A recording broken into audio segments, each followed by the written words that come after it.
Dodger Stadium for Game 2 of the World Series.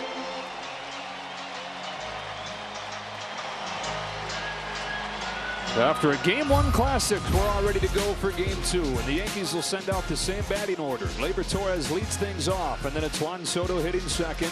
Aaron Judge bats third. Giancarlo Stanton, a home run now in 4 consecutive games, followed by Jazz Chisholm at third base.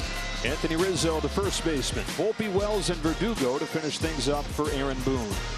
On the mound for the Dodgers, the 26-year-old rookie from Japan, Yoshi Yamamoto, who gave up 5 runs in 3 innings in his first start of the postseason. 2 starts since then, John, a sub-2 ERA. Yeah, he can be dynamic, and they say your next starting pitcher is the momentum, right? Well, momentum came last night, and Yamamoto has to keep the Yankees at bay and keep them frustrated, just like Flaherty did. And if he has that low fastball followed by the split and slider, he's going to be as good as he was in New York. But the challenge is put zeros up early, because when a team has lost a tough one, they get to start out fast on the road. Well, you're referencing his June 7 start at Yankee Stadium. 7 scoreless innings, gave up just 2 hits, the best he's looked in his rookie season. Yeah, he was, I mean, the velocity was the most it's ever been, and the slider bit as good as it's going to be. So 9 days, 8 days rest. We'll see what that's like early on in a World Series game. The umpiring crew here for Game 2 is going to have Andy Fletcher calling balls and strikes. Carlos Torres out to right field after he called him last night. So Game 1 ended with that iconic swing, but tension was threaded from the start all the way through to an unprecedented finish with the first walk-off grand slam in World Series history. The Yankees and the Dodgers have given us so many memories through the years in the World Series. It's the series that gave us the first walk-off home run in World Series history when Tommy Henrik took Don Newcomb deep in Game 1 in 1949. It's given us another first, for the first grand slam to walk it off in World Series history last night, and eerily similar to the Kirk Gibson shot in 1988. 2 minutes apart on the clock, almost the same temperature, both guys dealing with injuries, and almost the same ball flight. It's incredible. Can't make it up. And baseball is a game of adjustments. It can be cruel, and you have to change the narrative. You have to have no memory. If you're the Yankees, you've got to find a way to score quickly and change the narrative of all that happened last night. Dodgers trying to ride the wave to get to within 2 wins of a championship. Yankees trying to respond, get this series back to the Bronx, tied at a game apiece. Gleyber Torres climbs in, and off we go with a fastball at 98, a little bit downstairs. Torres, a 3rd consecutive multi-hit game yesterday. 310 in this postseason.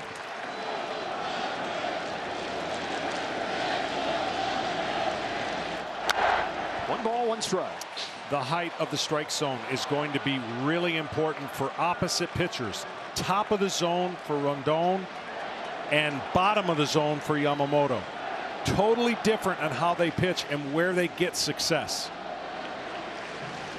Yamamoto's 1-1 pitch is a curve that lands for a strike. He can get that anytime he wants. The curveball's there for a free strike. What the Yankees are looking at, see, when that pops out of their hand, they're going to give up on it. They're looking at down fastballs and that killer split. So the curveball's more of a strike pitch than it is a swing and miss pitch for Yamamoto. He's got the full arsenal. That fastball, the splitter, a couple different breaking pitches. Had the swing and miss stuff back in his last start. He fires a 1-2 and a good take from Torres to even the count.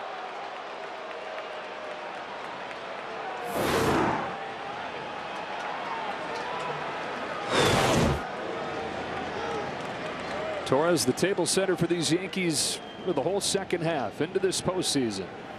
On a 2-2, watches a fastball miss, and the count is full. Well, so far he's under control with the velocity and the RPMs. He cuts a couple fastballs trying to get him away.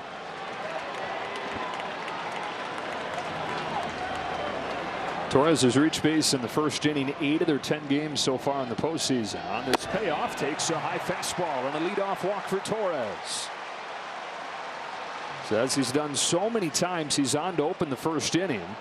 And here comes Juan Soto. Juan Soto is one of the greatest players in the game, and he gets on base at a pace better than just about anybody. But at some point, he's got to come out of his patientness and shock the other team with a first pitch aggressive swing. He doesn't swing outside the strike zone, and yesterday they only threw him 2 or 3 pitches in the strike zone. But they're going to need him to get going with the bat and slug a little bit for the Yankees. Reached base 3 times yesterday. He's reached base 21 consecutive postseason games. Back to his time with the Padres. There is a first pitch fastball and a first pitch swing. Even though he didn't hit it, that'll set something in their minds to say, oh, okay, he just did that. That's what I expected in tonight's game. And he didn't hit the pitch because it was outside, perfectly placed.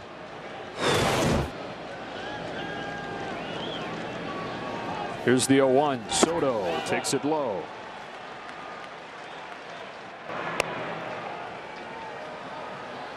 The difference for Soto and obviously Ohtani, Soto will get on base, he will slug, but he's not going to steal. He's not going to be a threat on the bases like Ohtani is when he gets on. 1 ball, 1 strike. Soto watches this one drop downstairs. Ball 2. I would expect after a fastball that either gets called for a strike on the outside part of the corner to go to that splitter with 2 strikes against Soto.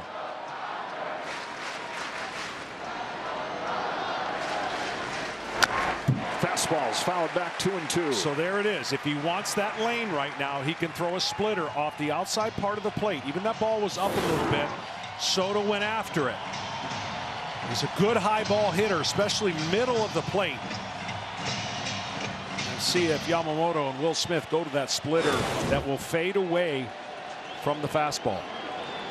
Torres at first, top of the first inning. 2-2 pitch from Yamamoto. Juan Soto chops it foul. There it was the splitter, but he pulled it. When you pull a splitter, it's going to turn over and not be effective with depth down and away. You will see some splitters out of him that drop off the table, make hitters look silly. That one he pulled. You don't want that ball to be in the zone as long as that one was. Drops on average almost 3 feet. That splitter of Yamamoto's. Tries it again on 2-2. And goes back to it. Soto takes it again, and full counts to both Yankees hitters. And again, you can see why the height of the fastball is so important off that pitch. Was if there was a low fastball, maybe, just maybe, Soto would be enticed to go after that. Yankees trying to get the table set for Aaron Judge. He waits on deck. Here's the payoff pitch. Soto grounds one left side. Rojas waits on it. Over to first in time. And to second goes Torres. And so here comes Aaron Judge. Can he find it for the Yankees? Well, watch these swings. We're going to show you the swing path. You can see how underneath you are on the breaking balls, right? There's the swing pass. There's the ball out in front. Same thing on the second one. You're going to see him get just below and miss the ball. But then watch the fastball beat him. Watch how far behind he is. That's what happens when you're in between and you have to chase spin and then somebody throws velocity. It looks way faster when they do it in that form. 1 for 5, 3 Ks yesterday. Now 6 out of 36 with 16 strikeouts in this postseason for the surefire MVP in the American League. Torres at second, 1 away. 1-0 from Yamamoto. 1 ball, 1 strike.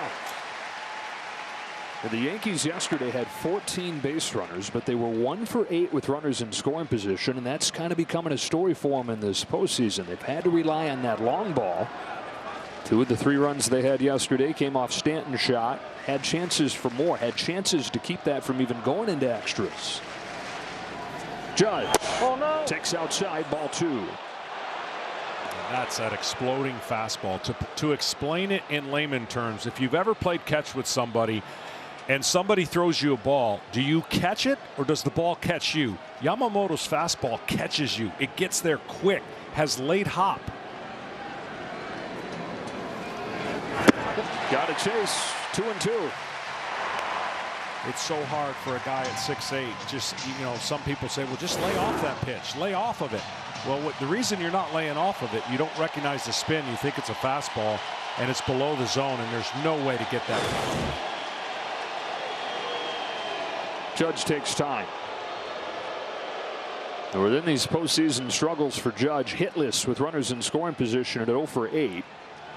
And 1 for his last 22 in these situations going back a couple years. Torres has started this game with a walk. He's at second. Yankees looking for that fast start, try to turn the page from last night. On a 2-2 pitch, Aaron Judge takes it this time. Full count. Well, interestingly enough, now the first three hitters, all 3-2 counts. And one walked and one got the ground out.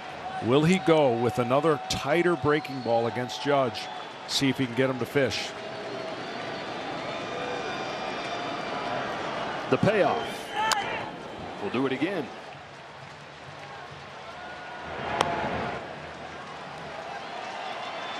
If you make a mistake with a breaking ball up in the zone, you're not getting it back.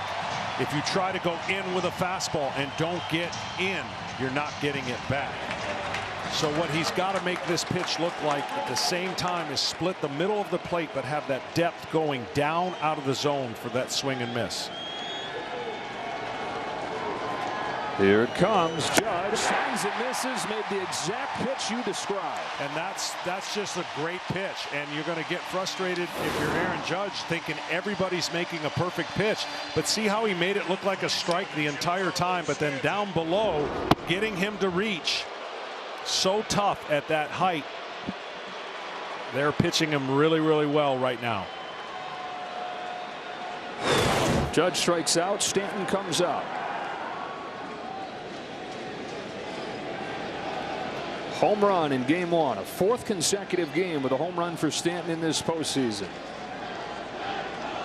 Yankees a first inning chance. Stanton with a pop-up and another missed opportunity for New York. Different day, same story for the Yanks. Dodgers come to bat when you come back.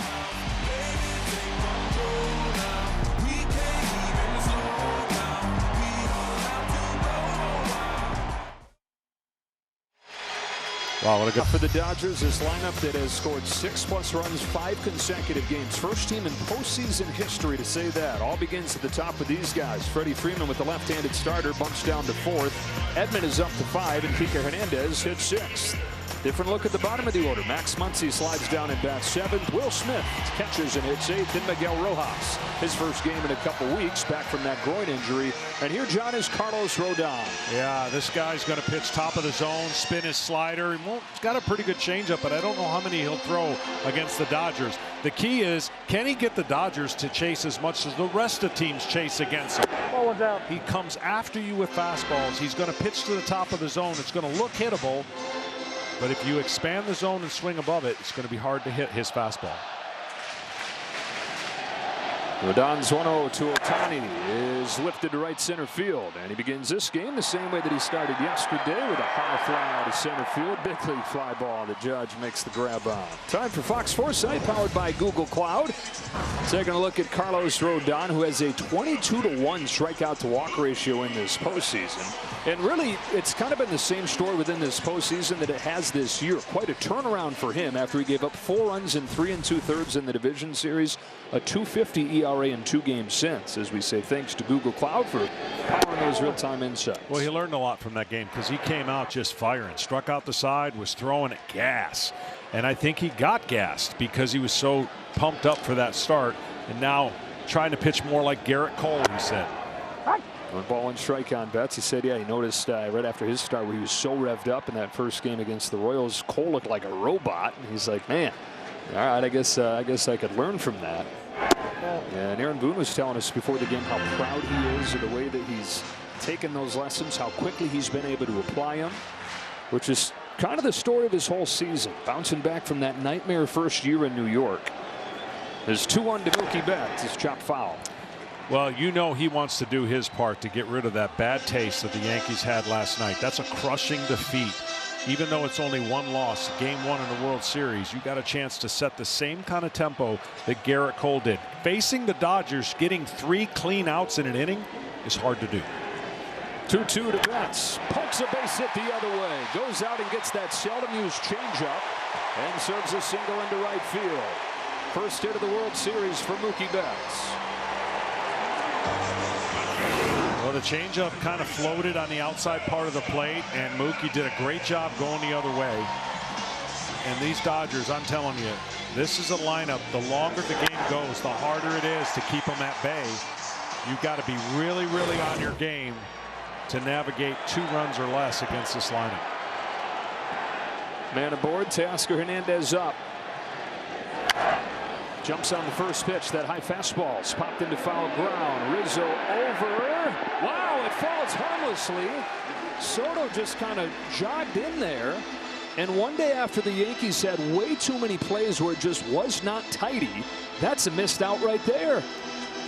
Yeah, I mean, this ball's up in the air a long time. You can't expect Rizzo to get this ball. What about Soto, though?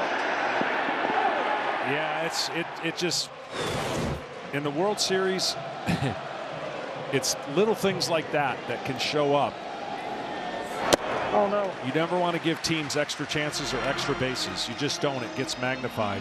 And it happened last night, John, in all 3 run-scoring innings for the Dodgers. The 5th inning, Soto took that bad angle on the Hernandez ball, turned it into a triple, came in to score on a sacrifice fly. In the 8th inning, Torres couldn't pick Soto's throw. Ohtani gets to 3rd, scores on another sacrifice fly. And then in the 10th, it was not an easy play by any stretch, but Cabrera's unable to get that ball that Edman hits. And the Dodgers win the game there. 2 balls and a strike on Teoscar Hernandez. Rodon pitches. Hernandez flies one to right field. Soto with an easy play this time. 2 gone in the first, and here comes the hero, Freddie Freeman.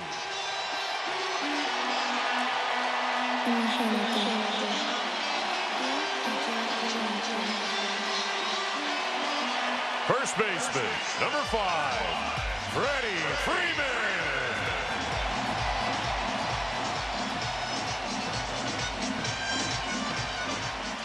Pitchers can be too macho and show the hitter they're not afraid of throwing the fastball. I would not throw a first pitch fastball here. You did. Got away with it, but that's what pitchers do. They want to say, I'm not afraid to throw you a left-on-left fastball, even though the last one was a grand slam. For Freddie Freeman and everything that he is doing, he's one of the most elite hitters left on left, staying on the ball. That's why you got to get him to flick it away and pitch him away. Well, Aaron Boone played it by the book, walking bets to get to Freeman to get the lefty-lefty matchup. But to your point, you maybe should throw the book out when it comes to Freddie Freeman. Lefty-lefty with the bases loaded. Freeman is 9 for his last 14 with 4 grand slams. Popped up on the diamond. Everybody's saying they can't find it. Thankfully for the Yankees, Rizzo does at that time of night where you can kind of lose the ball up in that sky. Both pitchers put up zeros. We're off and rolling in game 2.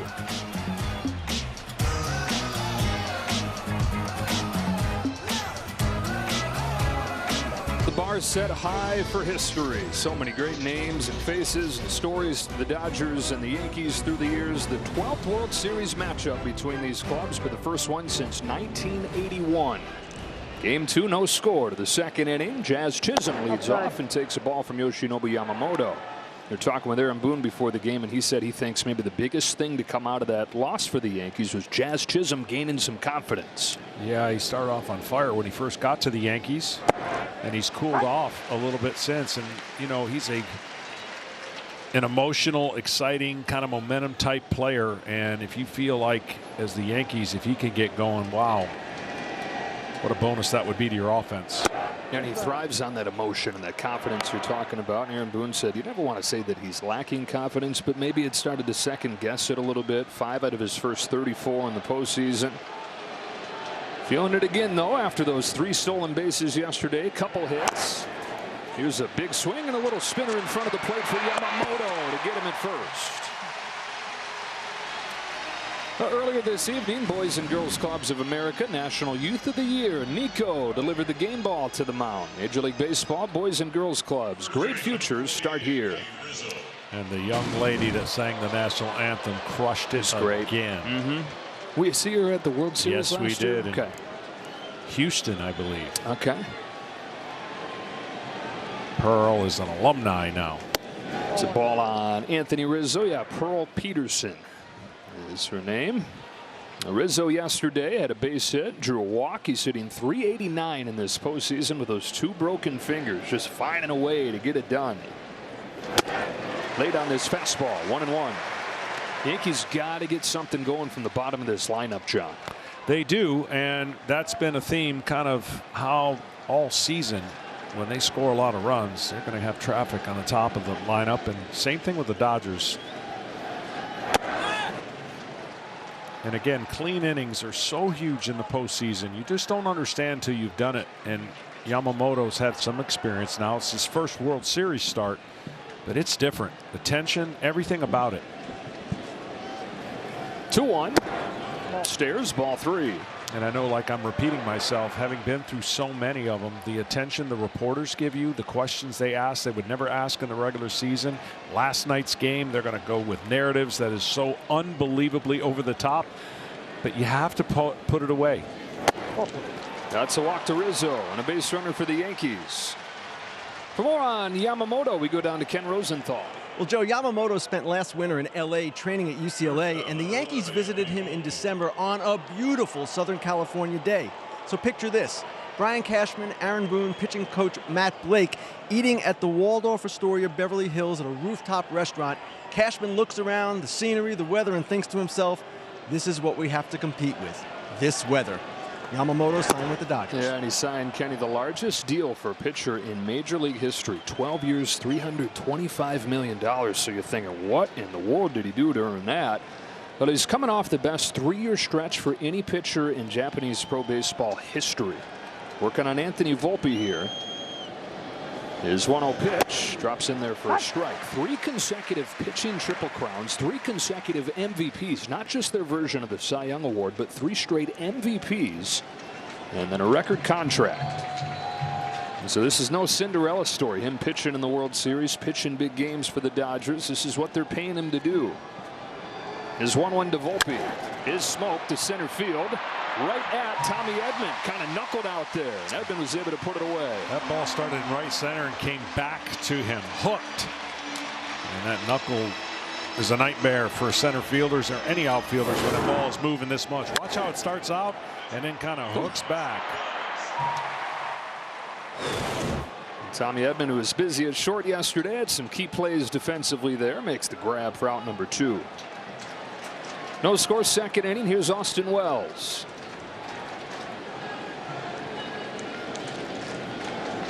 The Yankee catcher, 1 out of 5 in game 1, 4 out of 38 in this postseason. Well, nobody's a good matchup for Yamamoto when he is on, but low ball in the zone. Wells likes it there, struggles with the ball above the zone, swing and miss at top of the zone. Had one to hit, grounded it to second. Kike Hernandez finishes off a scoreless second inning for Yamamoto.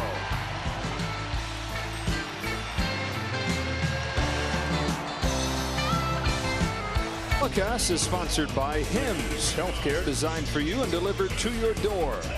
And by Progressive Insurance, cars, homes, boats, motorcycles, RVs, and more.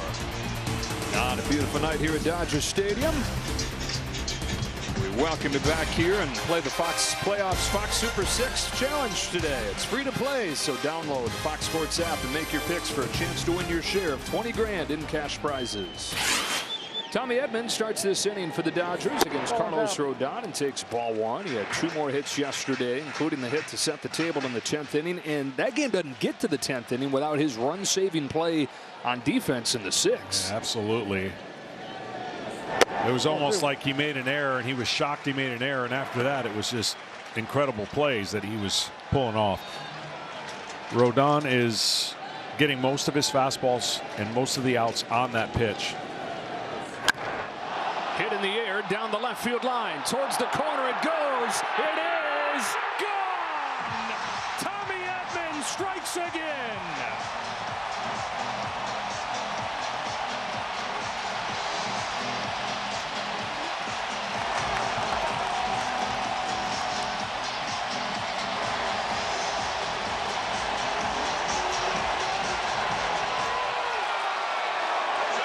He hits like Babe Ruth against lefties. He sure does, and the 2-0 count. It's much easier to hit when you're ahead in the count. The average is through the roof, and he took advantage of a 2-0 fastball and deposited it in left field. And a strike on Kike Hernandez.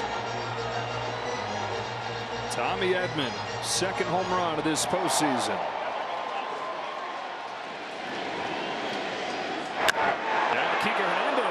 shot to third, caught by Jazz Chisholm.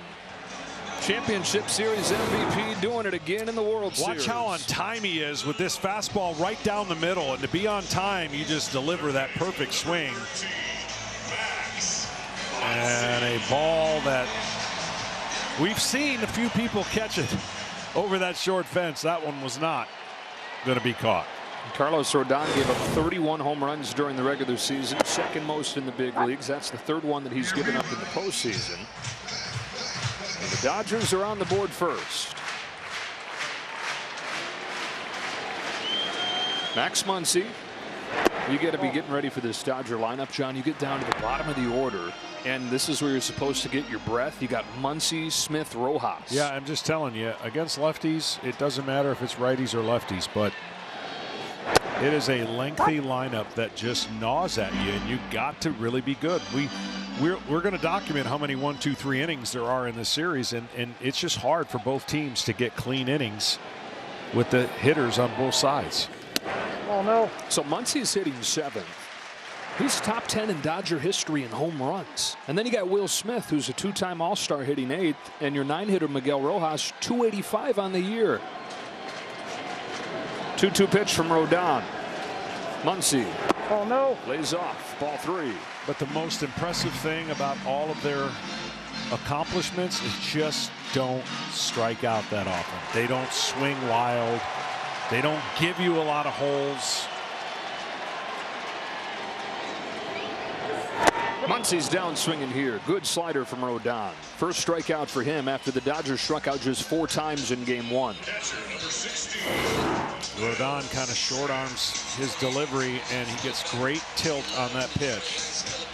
Again, the key to pitching is throwing every single pitch you have out of the same arm slot with the same release point, and don't give the hitter any alterations to that so they can pick it up. Every hitter can pick up something on a pitcher if he's willing to give away something, whether it's tipping a pitch. And by tipping a pitch, I mean you do something that eliminates the other pitches that you would throw, so you kind of know what's coming. It's the nightmare of every pitcher. But the way that you can combat that, obviously, is doing the same thing every single time so that you have your teammates watching for those idiosyncrasies that all pitchers fall into. 0-2 on Will Smith. Rodon kicks and fires very high with the fastball. Did you have different ones throughout your career that would pop up that you have to flag? Every pitcher, I don't know if any pitcher is immune from it, and you have your basic teammates watching, really simply watching that, making sure you don't fall into anything. Because it's hard enough to hit in this game. You've seen the all-time average go down and down because the stuff and the amount of pitching that you see is so good. You don't want to give an advantage or give a hitter the opportunity to eliminate certain pitches to know what's coming. On a 2-2, Smith fouls it off. We'll do it again. And the league batting average is 243. Harder than ever to hit. For any little advantage you can. You'll have some guys within your clubhouse that are like savants at picking up the little tells, right? And I mean, you would be surprised to see what certain pitchers do. We had a couple pitchers when they bit down, or their teeth, it would be one pitch. Their tongue would come out on, it's just amazing. Most of it is done with your glove and your hand when it goes in the glove. That's why you'll see a lot of pitchers like yesterday, Flaherty, move his glove a lot.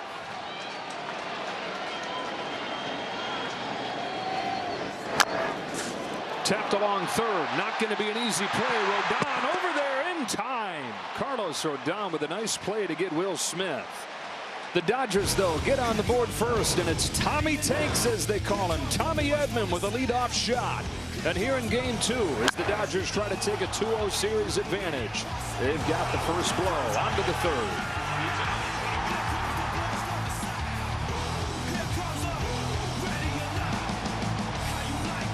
T-Mobile is rallying to donate $25 grand towards hurricane relief for every home run hit during the World Series. Then you text RALLY to 90999, and T-Mobile is going to donate another $10. Tommy Edman has homered, and the Dodgers have the lead here in game 2 as 9-1-2 come up for the Yankees against Yamamoto. Alex Verdugo leads off and takes strike 1. Yamamoto's doing pretty well, not giving up and run through 2, but not really commanding that fastball. Once he starts commanding that fastball, it's going to be even tougher for the Yankees. Verdugo shoots one down the left field line, foul. Had that incredible catch in the 10th inning yesterday. Into the seats he went to pull it in to get Shohei Ohtani, but one pitch later the game was over. 2 pitches for Nestor Cortes, dropped into that spot after not pitching for a month. And man, what a roller coaster those 2 pitches proved to be. Here's the 0-2. A curve is lifted to left center field. Edman and Hernandez. Hernandez the call and the catch for the first out. Star-studded series, these 2 teams. 25 All-Stars between the 2 teams combined. 6 former MVPs. That doesn't even include Juan Soto, who somehow has not won one at this point of his career. There's 11 Gold Gloves between these guys combined, or 11 guys that have won Gold Gloves, and a couple Cy Young Award winners. Garrett Cole for the Yankees, Clayton Kershaw for the Dodgers. Back to the top, and Gleyber Torres. Well, since we're in LA, he would win a lot of supporting actors, would Soto, right? Yeah. He's a perfect player for the guy who bats behind him, Aaron Judge. Torres here started this game with a walk, and so far, John, it's kind of been the same story for the Yankees. They've had base runners both innings, but in this series are now 2 for 22 with men on. Torres swats at one that ricochets off of Yamamoto to second. Hernandez will throw him out 2 away. Well, the one thing the Yankees improved drastically on was hitting the fastball. Last year, 250 as a team. This year, 280. So the key to beating the Yankees is obviously spin, and they've had good spin the first 2 days and good secondary pitches against them. But if you get kind of down to having to throw fastballs to this team, you're going to be in trouble. Soto grounded out his first time. Bases empty, 2 away. Yamamoto looking for the first clean inning of the game. His first pitch takes off on it. Ball 1. 26 years old in the 7th and final year of his rookie contract. And of course, the big question hanging over this whole run for the Yankees: will Juan Soto return, or is this just one and done for him in pinstripes? Takes a splitter for a strike. He certainly has looked like he's in the perfect place playing for the Yankees, which was not a surprise at all. And he has a word or two here with the home plate umpire, Andy Fletcher. He always hit well in New York when he'd come there as a visiting player. Some guys just built for that spotlight. Hold on, you go. 1-2. And there's only going to be so many teams that can afford what price he's asking for, what price he deserves. There's your perfect split finger fastball.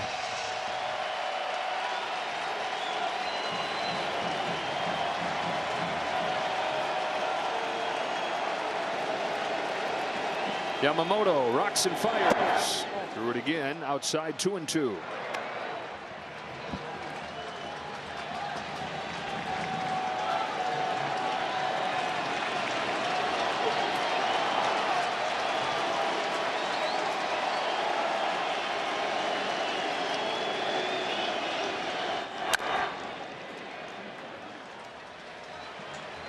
Pretty incredible what this guy's done already. He just turned 26 years of age yesterday. He's already been in the postseason a bunch. Won a World Series when he was 20 back in 2019 with the Washington Nationals. Starred in that series. Took Garrett Cole deep twice. Took Justin Verlander deep in that Fall Classic. On another 2-2 from Yamamoto. He pulls one in the air to deep right field. Betts watches this one go, and Juan Soto's tied the game.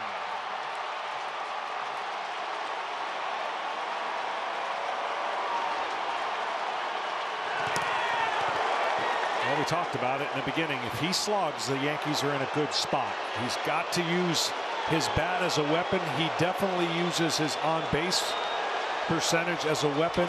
But when he is doing that and getting doubles and making havoc with his bat, the Yankees are in a good place.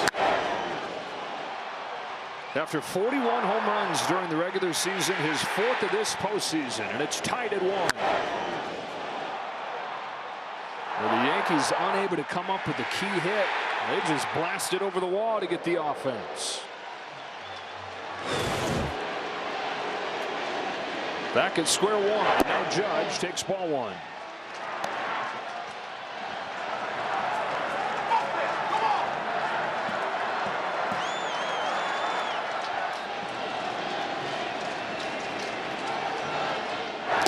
Swing and a miss at a curve. 1 ball, 1 strike. Judge another strikeout his first time. 1 out of 6 4Ks in this series.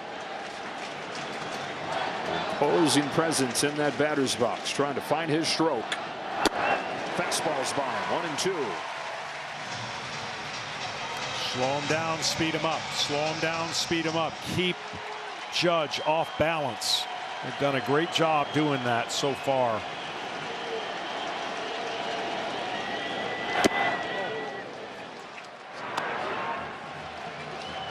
Judge is so strong that if he goes center to right center with his approach, he can go deep anywhere in any ballpark. But looks like he's still trying to lift and pull every pitch. Punches this one to right field. Mookie Betts sprints out and makes the catch. On a pair of solo home runs, we've got a 1-1 game. It was Tommy Edman for the Dodgers in the second. It's Juan Soto for the Yankees in the third. Here in game 2, Yankees 1, Dodgers 1.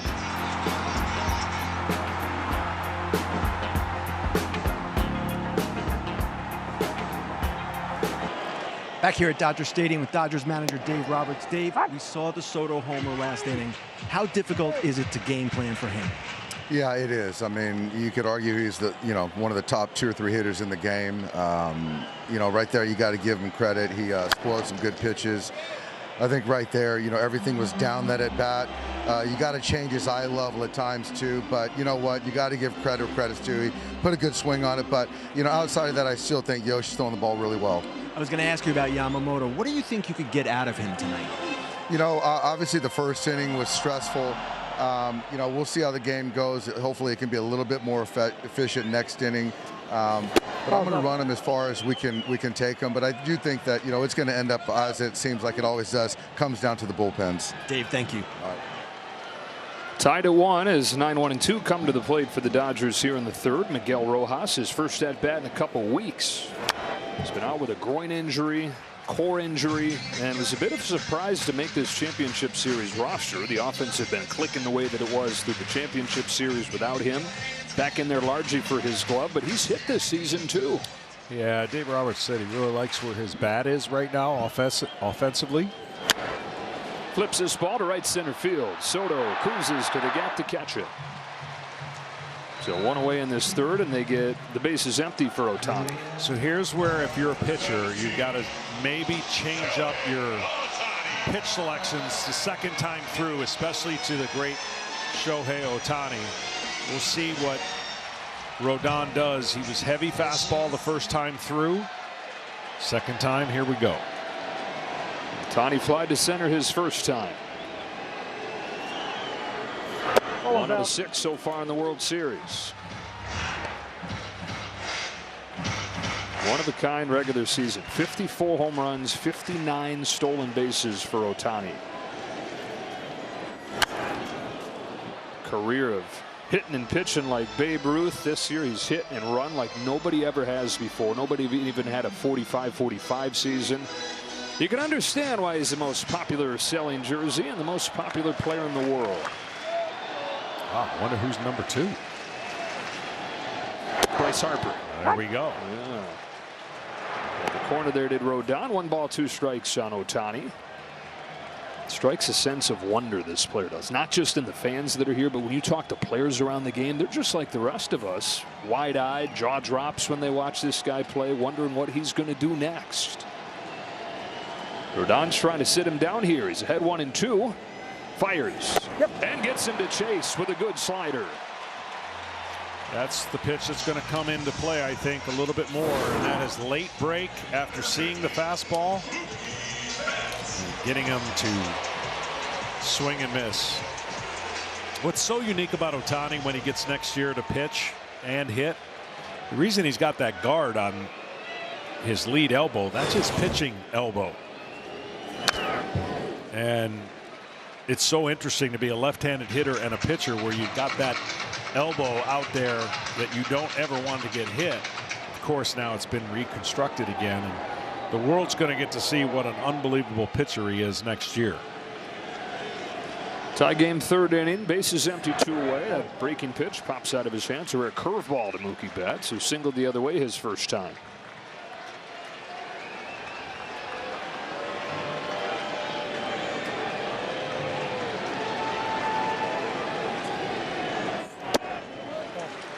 Got a chance the other day because of the workload of the pitchers. The innings pitched per year has come way down, right? So we know that 220 is now 190, 190 is now 180, and that 170 mark for each pitcher. Oh no. But getting to talk to Sandy Koufax and just the perspective of what an icon he is here and what he did, and just we were talking, and I probably should have known it, but I said, you know, what's the most innings you pitched in a year? Betts is 2 for 2. Heck of a lot more than 160, right? 357. He would pitch every 3 days and every 4 days at times. So we're in different times. We're in different velocity. We're in different spin. And pitchers are not asked to go as deep. But 357 innings. And wooed in the postseason. World Series after World Series. You go on short rest. Beat these Yankees in 1963. Had that 15 strikeout game, game 1. Came back in game 4 to beat them again. Some help from Drysdale. 2 out. Teoscar Hernandez. Check on Betts. For a left-handed pitcher, Carlos Rodon does not control the running game very well. Just to finish the last 6 years of his career, 100 complete games and 30 shutouts. That's 33. Sorry, I shorted him by 3. And he had that unique curveball where he'd get that thumb off the ball and just flick that top to bottom curveball, and just seemed effortless. Man, what a pitcher. The left arm of God. Good lead for Betts over there. 21 stolen bases and 25 tries against Carlos Rodon. And that's, for a left-handed pitcher, that is like 40 for a right-handed pitcher. I mean, left-handers have the advantage getting to see the runner leading off. That's driven the other way. Deep right center field. Judge is back. It is gone. Teoscar Hernandez puts the Dodgers back in front.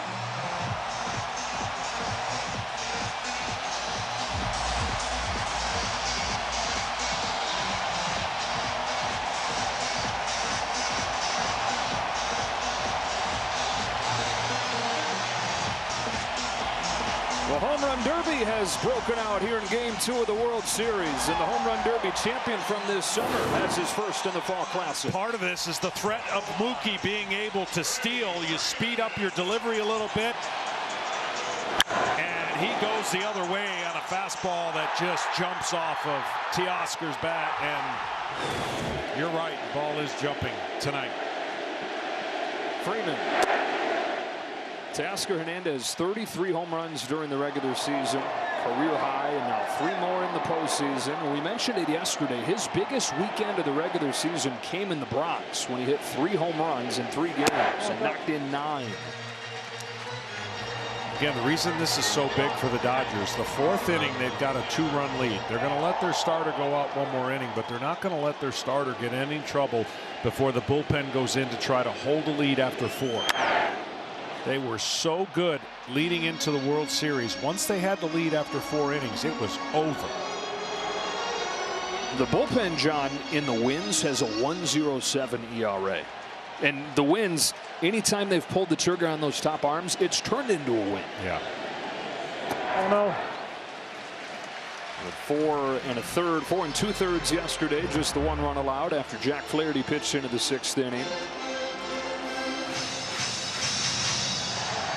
Teoscar Hernandez after the 2-out hit from Betts. 2-2 to Freddie Freeman. Count is full.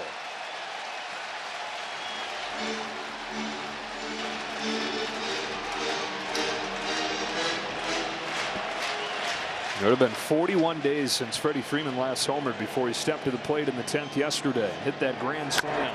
Launches this ball right field. He's found the seats again.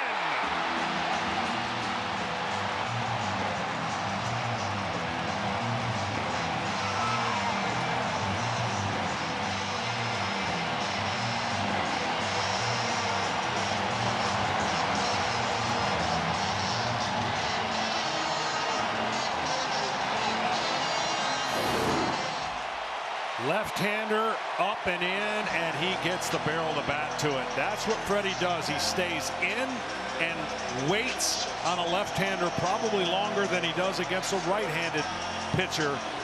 Almost the identical pitch, just a little bit higher, but the same place where the ball ended up. 41 days without a home run, and then 2 of them in a 24-hour span in the World Series. A 2-out burst for the Dodgers. Betts singles. Hernandez homers. Freeman follows him with a home run of his own, and the Dodgers lead 4-1. The watch party at Cosm here in Los Angeles. Like, wait a minute, is that a shot of Dodger Stadium? No, that is looks like you're in Dodger Stadium, sitting there in that shared reality experience. And the official Dodger watch party sold out in there.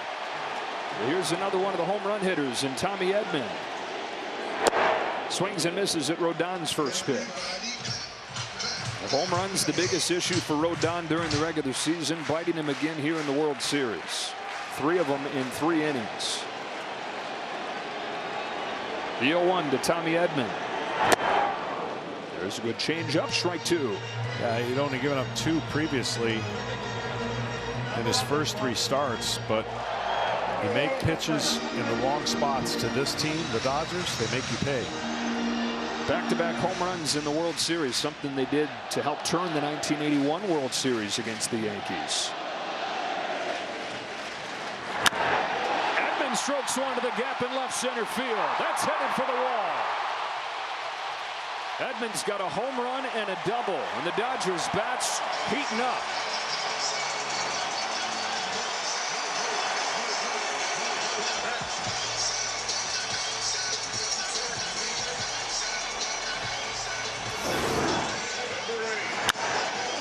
I tell you what, his swing right now is so on plane, and he looks so dangerous from the right side. Again, getting 3 outs. Hard against this club. And I mean, he gets Rojas, gets the 9-hitter, strikes out Ohtani, makes Ohtani look bad. 2 up and 2 down, and it's like, okay, settling into this game, and then bam. 4 consecutive hits, including a pair of home runs. Hernandez jumps on that first pitch fastball and dumps it back.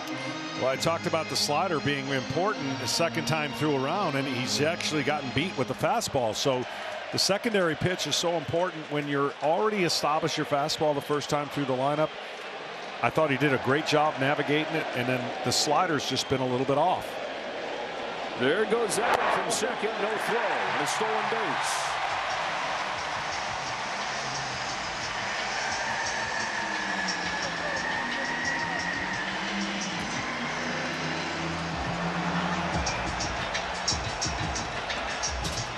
Tommy Edman, who is now hitting .500 against left-handed pitching this season with 6 home runs, does a little dance that Freddie Freeman hatched, and they've caught on in Japan. They're all doing the Freddie. It is Sunday morning in Japan, and they're tuned into this one. Whole world watching Dodgers and Yankees, and the most anticipated World Series in a long time. Bullpen gets going. Jay Cousins.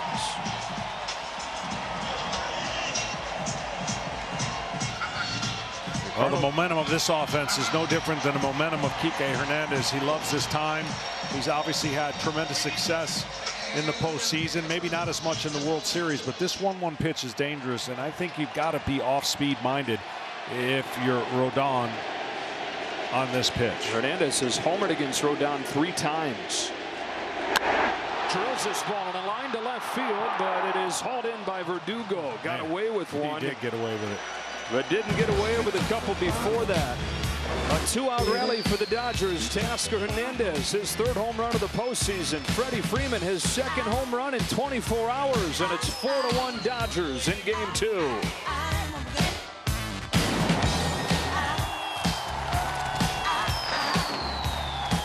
Dodger Stadium with Aaron Boone, Yankees manager. Carlos Rodon, the 3 home runs, all on fastballs, all with the hitters controlling count leverage. What do you see from his stuff, and how long can you ride him? Yeah, stuff's. I felt like the stuff is good, but you're right. The count leverage, which is where the Dodgers become so dangerous. Looked like he got those balls up enough, but it looked like probably in the heart of the plate a little too much, and some good swings on it. So, you know, we got to grind. Second time you're seeing Yamamoto. What problems is he presenting today? Yeah, he changes speeds. You know, he's mixing in, trying to establish his fastball, but he'll slow you down with the big, slow breaking ball. Obviously got the splitter and the slider, too. So he's done a decent job of changing speeds against us. I feel like we've taken some tough at-bats against him, though. Thanks so much, Aaron. All right. Giancarlo Stanton leads off this 4th for the Yankees. Your Yamamoto, you got this offense giving you all this support. You know that you're probably not going to be able to go too deep into this game. What's your mindset going into the heart of the order here? Well, the one thing you can't do is walk anybody to lead off the inning to create a rally. So you got to make them earn it. Stanton chops this ball to 3rd for Max Muncy, and the 1st out of the 4th. I felt like in a game in the postseason, if your team scored a run, you had to get the first hitter out. Now, we just saw the Dodgers, the first 2 got out, and they still put up 3 spot. That's the importance of going batter to batter and really staying focused, because in the postseason, it can happen quick. And both these teams have lightning strike offense. Jazz Chisholm grounded out his first time, laid on this first pitch fastball. Chisholm out of the Bahamas. An electric player that his manager compared to Ken Griffey Jr. the other day. Said, I'm not calling him Griffey, but as far as the electricity of his game, the speed and the power combo, it's a special talent. He is, and he went from a place where there was no attention on him and they weren't going anywhere to now the World Series. And so you can imagine, plays with emotion, says a lot of things, and just looks like he has a lot of fun. But he's hit the skids a little bit mechanically. Big swings. You've seen these first 2 swings more indicative of the second half struggles. Up the middle he goes. Rojas perfectly positioned. 2 up and 2 down. Earlier today, Boys and Girls Clubs of America's 2024 National Youth of the Year, NICO, visited our set. Was presented with a Fox Sports World Series Scholarship. College scholarship made possible by the Fox Sports Game Changer Fund Community Impact Initiative. Acknowledges NICO's incredible accomplishments and will be granted to youth at his hometown club in Jacksonville, Florida, honoring his legacy for years to come. Anthony Rizzo hacks this first one foul. It's just amazing when we were creeping on this series, trying to figure it out, trying to be, you know, who's got the edge. We talked about how close these teams were position by position. But if there was an edge in this series, it was going to be the starting pitching of the New York Yankees. On paper, that really was their edge. So far, the Dodgers have, you can say, outpitched the 2 starters, even though yesterday was kind of a draw. But as this series prolongs, the Yankees are going to have to rely on that more and more. 9 innings between Jack Flaherty and Yamamoto so far, just 3 runs allowed. And really, for all those guys, Flaherty, Yamamoto, Walker Buehler, who will start Game 3, they all got hit in the mouth early on in the postseason, but have all kind of corrected course. And so the starting pitching staff, better than anybody anticipated. And you got the other phases that have continued to click. Yamamoto home with a 1-2, and he strikes him out with a disappearing splitter. The first 1-2-3 inning of the game follows up a 3-run inning for the Dodgers, who lead 4-1. Baseball is how it can be like a time machine. Jeffrey Mayer's play, the fan interference that helped the Yankees in '96 did not help them last night. Sandy Amaros, one of the most famous defensive plays in World Series history, helped preserve a win for the Dodgers in Game 7 in 1955. Verdugo had a wonderful defensive play of his own that was in a losing effort. And then the symmetry of Gibson and Freeman in the 10th inning. Bottom of the Dodger order, Max Muncy tops the first pitch from Carlos Rodon foul. Dodgers 4, Yankees 1. Dodgers hitting 3 home runs in this game. Solo shot from Tommy Edman. Back-to-back home runs from Teoscar Hernandez and Freddie Freeman. Trying to get this series to 2-0. You win the first 2 games of the series in a best of 7. 80% of the time historically, you've gone on to win the series. 0-2 on Muncy. So what you're saying is I'm sitting in the 20% share. Yeah. In 1996. Yeah, you guys are flying, huh? Things can change fast.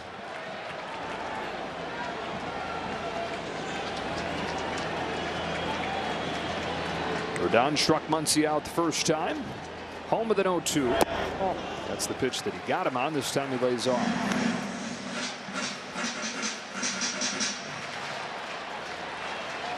And a lot of this season has been about bouncing back for the Yankees. Swing and a miss. And Muncy will head back to the dugout, 1 away.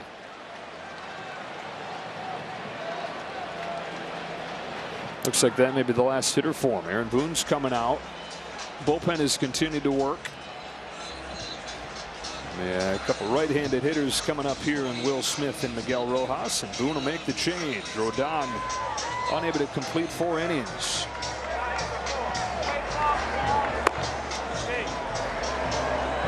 So Jake Cousins will come in for the second time in as many games in this World Series.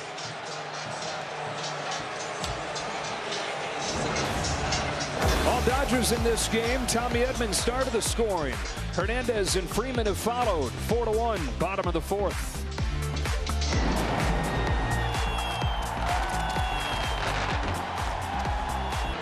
New pitcher for the Yankees is Jake Cousins, on to face Will Smith in a 4-1 game here in the 4th. His first pitch is a fastball for a strike. Pitched in the 10th inning yesterday. Gave up a walk and a single. And like a lot of this Yankees bullpen, good start to this postseason. But the last 4 games, a +6 ERA for the Yankee pen.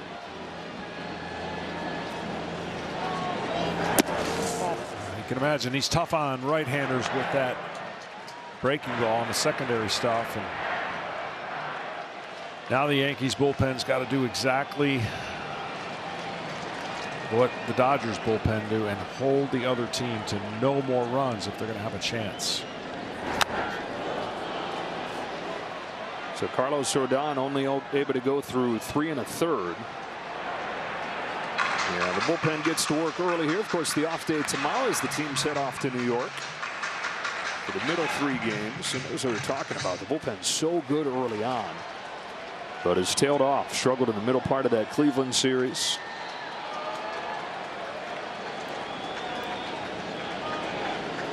Smith on 1-2. Takes ball 2.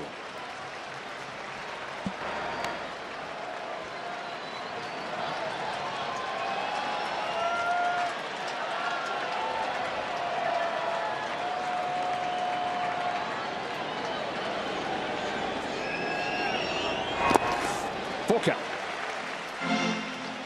That's what you call spiking a pitch, and when you spike it, you just hold on to it in a way where you just pull it way into the ground, and those are the 54-foot version that you don't want. Cousins payoff. Smith lines the ball to deep center field. Judge running back. He turns and watches this ball hit off the wall. Smith headed to second with a double. Throw gets all the way to the plate. Smith hangs on at second. Will Smith has his first base hit of this World Series. This is called centering a pitch. When you can hit a ball straight over the head of a center fielder with that much carry.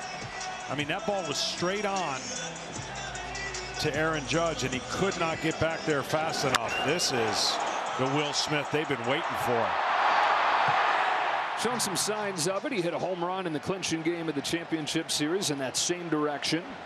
Doubles off the wall here. Ohtani on deck as Rojas comes up, and that ball is nowhere close. And Cousins, good stop by Wells.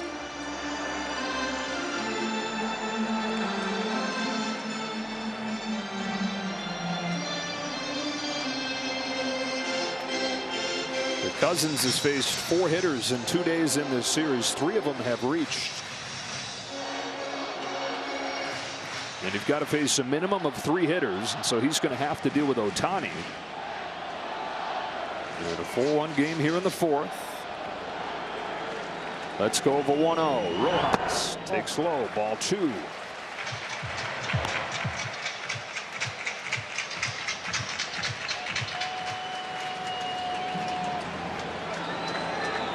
Miguel Rojas, 35 years old, a decade in the big leagues.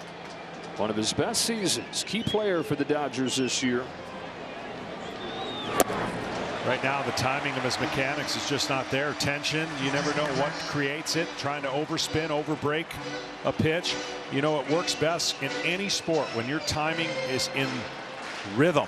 When you get out of rhythm, both too fast and too slow, it's never fun, especially when you have a dangerous hitter at the plate. There's a strike.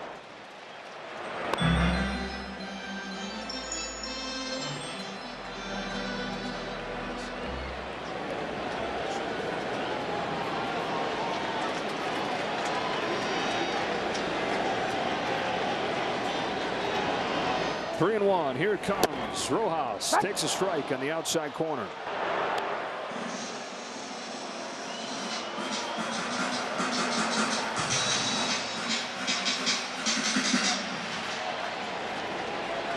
It's a big pitch here for the state the obvious. You get him out, then you can walk Ohtani.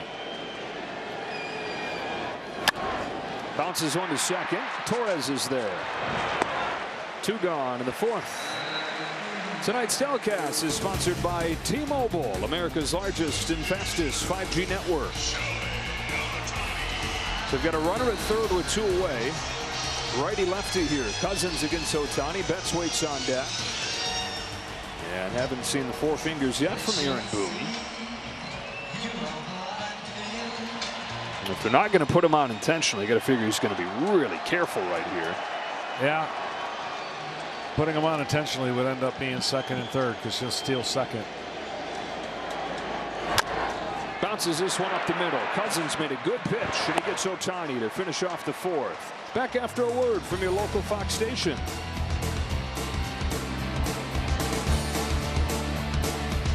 A clear resume sponsored by Indeed. Like the Rams D-line of the 60s and 70s, the fearsome foursome in Los Angeles tonight. The 2 through 5 hitters, 6 out of 8 combined. They've gone back-to-back. Hernandez and Freeman, first time since the 1981 World Series. Game 5, and Ron Guidry had a 1-0 lead for the Yankees. Pedro Guerrero, Steve Yeager go back-to-back. Dodgers clinch the series in the next game after they had trailed that series 2-0. Yoshi Yamamoto trying to pitch them to a 2-0 series lead in this 24 World Series. On a night where they've gotten 3 home runs. Anthony Volpe, bottom of the Yankees lineup, 1 ball, 1 strike. Good news, bad news for the Yankees. You got time. You're only down 3. Bad news, Yamamoto's starting to pick up his fastball command. 14 of his last 17 coming into this were strikes, and that bullpen's fresh and ready. And Dave Roberts calls on it. Only 1 hit against Yamamoto in this game, and against the Yankees this year, a run on 3 hits over 11 innings. Lone hit was Soto's home run. Volpe on 1-2.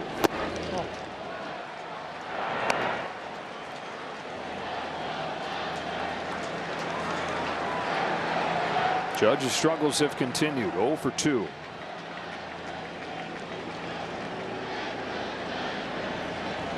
Volpe starting the 5th for the Yankees. Down on a disappearing splitter.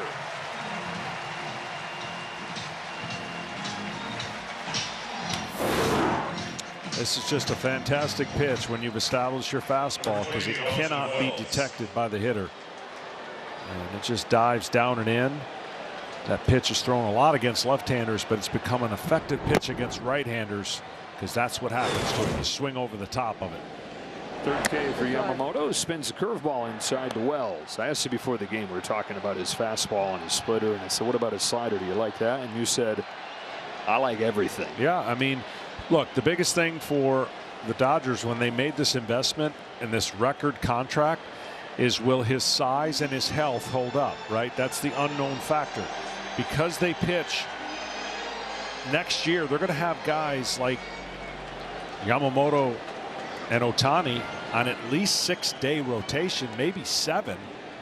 They're going to have to juggle a few things next year to adjust for their style of pitching. Soft bouncing ball right side. Yamamoto covers and Freeman feeds him. 2 out.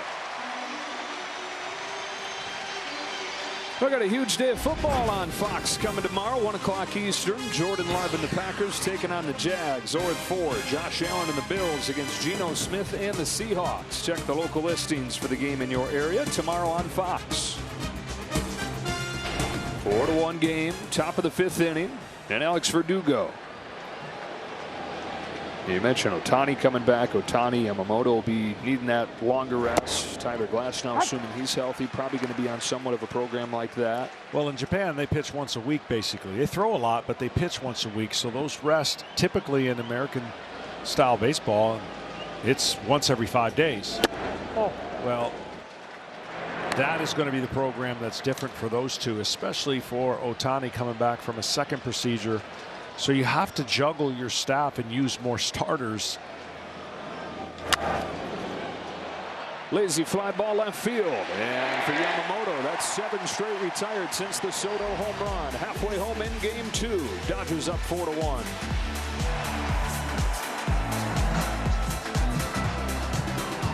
Series on Fox presented by Capital One, and if tonight's game ends in a walk-off, Capital One will donate another $10,000 to the Jackie Robinson Foundation as part of the Capital One walk-off program.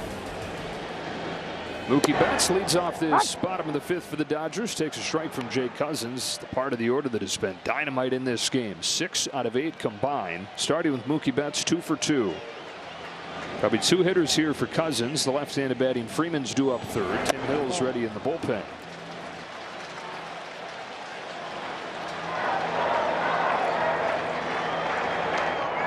Funky.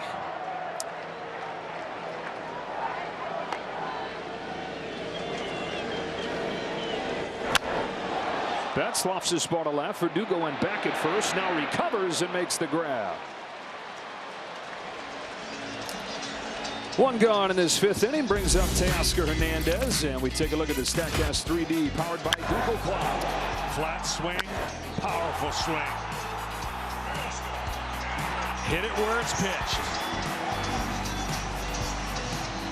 And you get the sparkle trail on it.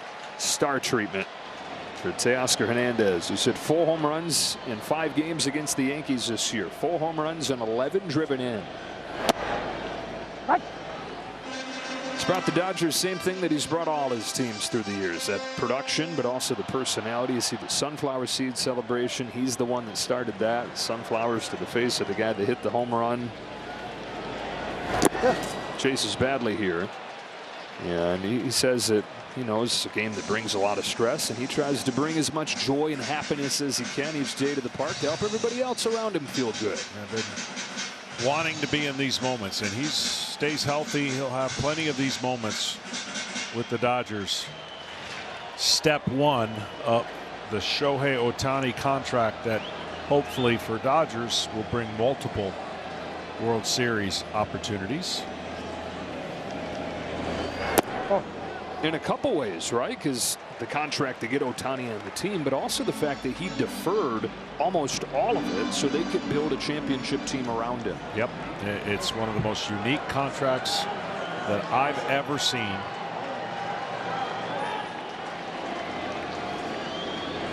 Oh no. And it allowed them to go out and really kind of get a lot of pieces. Now, a lot of those pieces got hurt, but you anticipate that they're all going to get back next year. And they got a chance to be way better than they are this year, which is scary for the rest of baseball. Hernandez smokes a base hit to right. Second hit of the game and his 3rd of the World Series. I'm going to tell you something. He looked lost until that last game of the series against the Mets, and he has looked locked in, patient, and trusting his hands. And using his hands. He had 1 wild swing in that at bat, but after that, flat to the ball. Yeah, 0 for his first 18 in the championship series. That's his 5th hit the last 3 games. And Aaron Boone goes back into that bullpen for Tim Hill.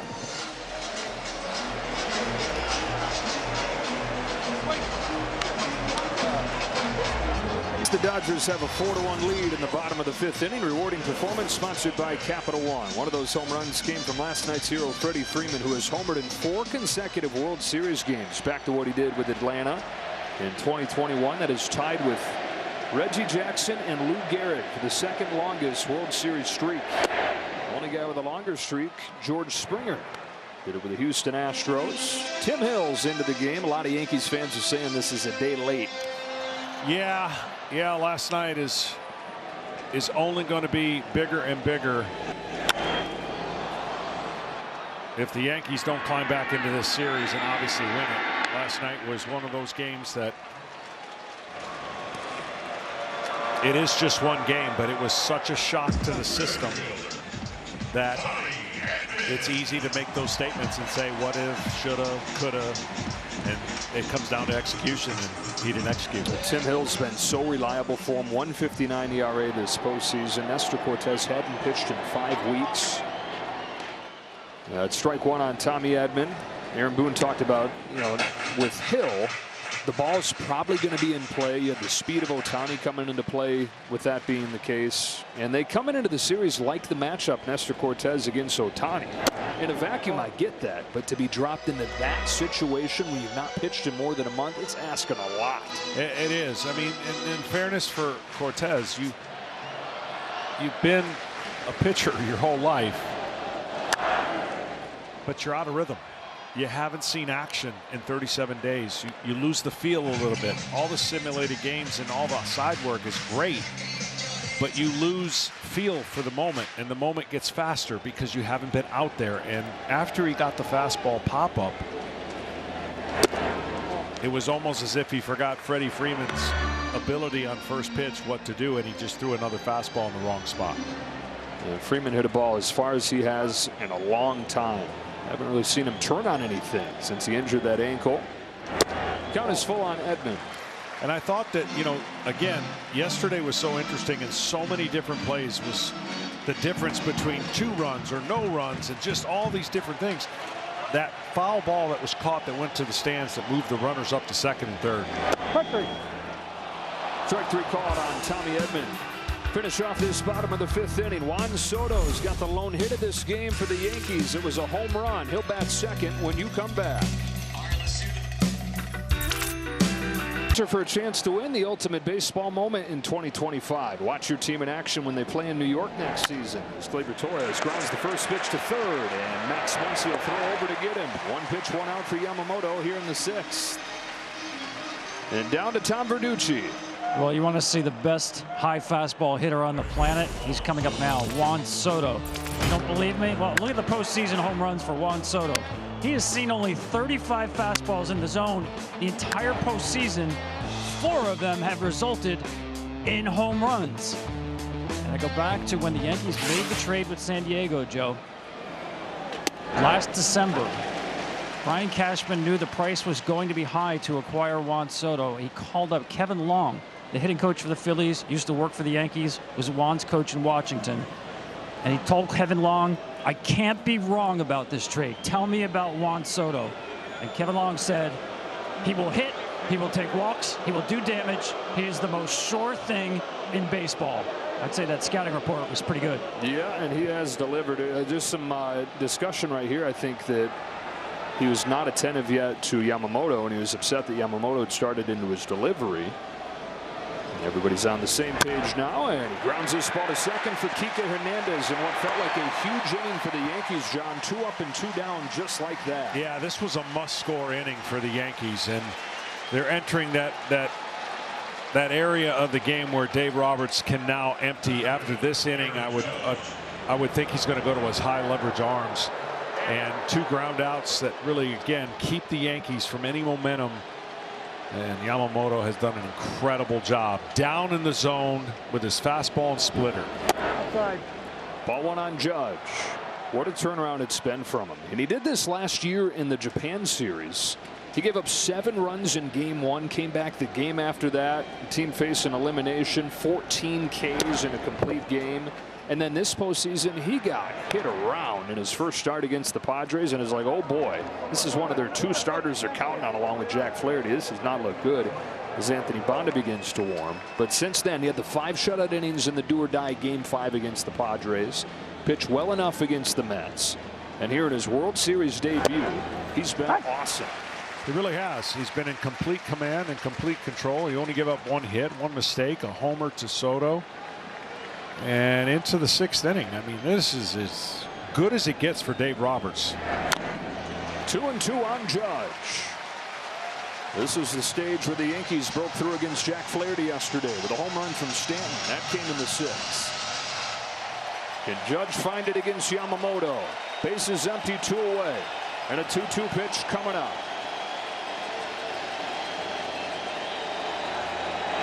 Got him! Devilish splitter. And Yamamoto in his World Series debut has given up just 1 hit over 6 innings against the Yankees.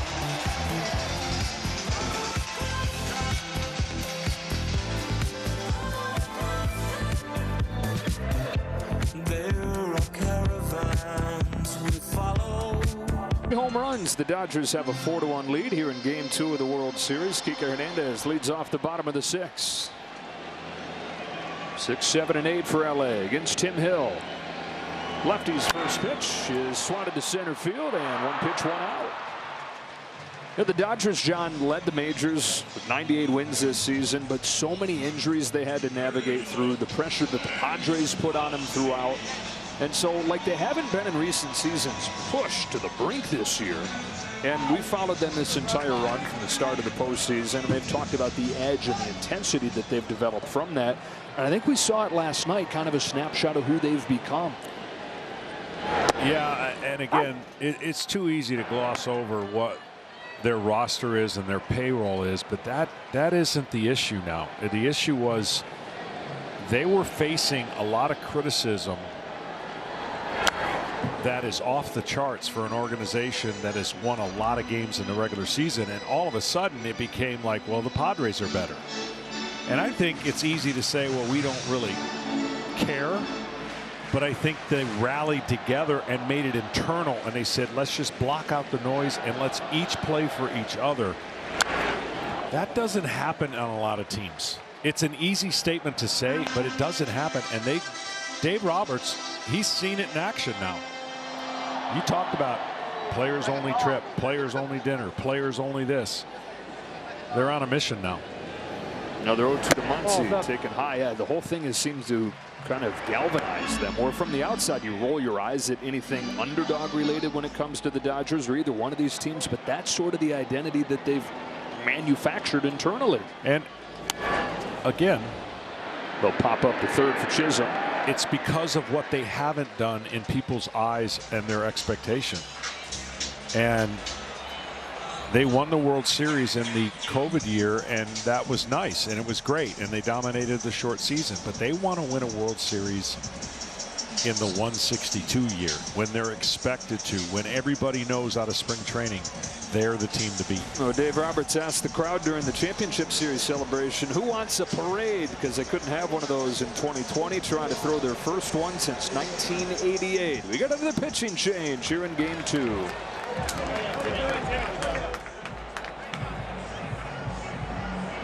Out, golf buddy of yours, Fred Couples. Magic Johnson, Dodger owner. Ken Jung, huge Dodger fan, is in taking this one in with a front row seat. John Hamm is in attendance. And we saw Ice Cube before the game. I don't know how he didn't make the celebrity rip, but Bill Nye the Science Guy is here as well. I showed him on the video board. I did. Big Clay Holmes is in, and he delivers strike 1 to Will Smith. The Holmes pitched 2/3 of an inning yesterday. Heavily used out of that Yankees bullpen, trying to keep things right here. 4-1, bottom of the 6th. Oh no. 1 ball, 1 strike on Smith. Smith last time up just smoked a double over Aaron Judge's head in center field. Looks like his timing's getting better and better at the plate. And the Dodgers have been this offensive machine. Postseason record, 5 consecutive games, at least 6 runs, even though they've not gotten anything from Smith.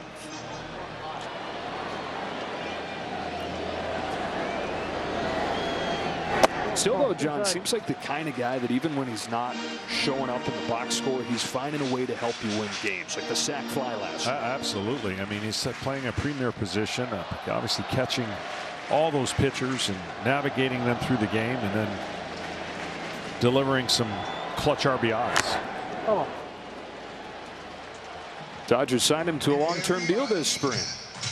29 years old. He signed a 10-year extension right before opening day.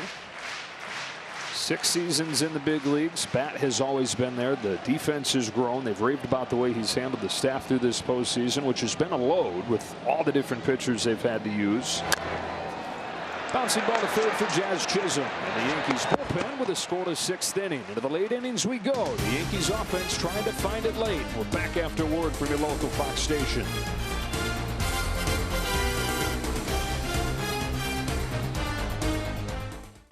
What team won the first World Series?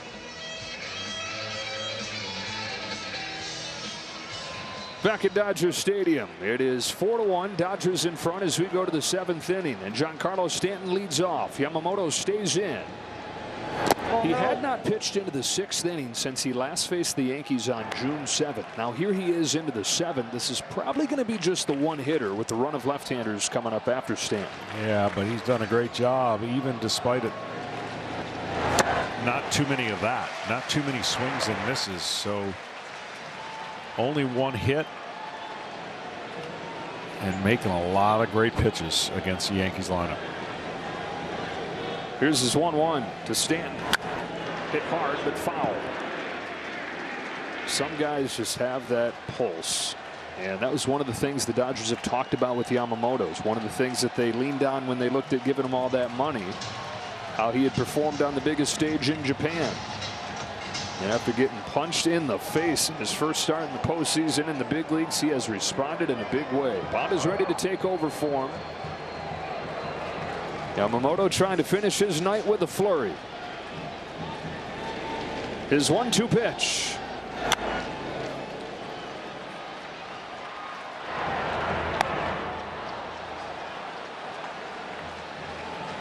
Breaking ball coming after a pitch like that up in the zone.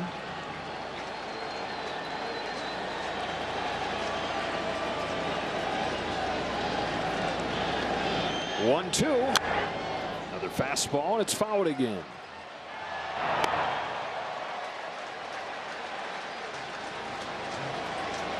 Four, 5, and 6 for the Yankees here in the 7th.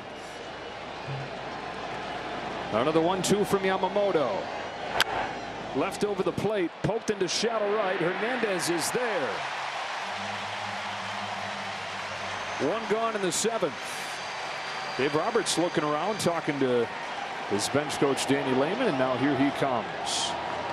Yamamoto's about to get a rousing ovation from this crowd in his World Series debut. He holds the New York Yankees to 1 hit over 6 1/3. He retires the last 11 that he faces.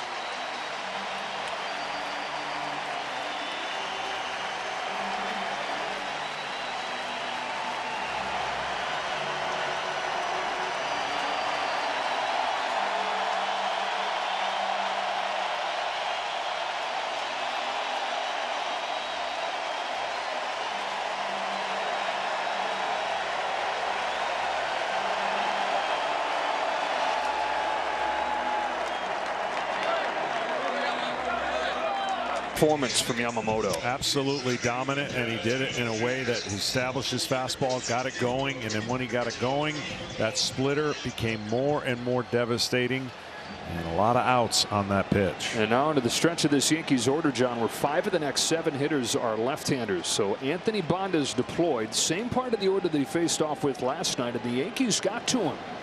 Jazz Chisholm, who singled against Bond the last night, takes ball 1. Yankees down 4-1, down in this series 1 game to none. Looking for a late comeback in what has been a season of responding to last year's 82-80 campaign. Responding to being below 500 the last few months of the regular season. They had the walk-off loss in Game 3 of the championship series. Did not lose after that. Tall task here, though. Bond to Chisholm with a 1-1 pitch. Got a chase and strike 2.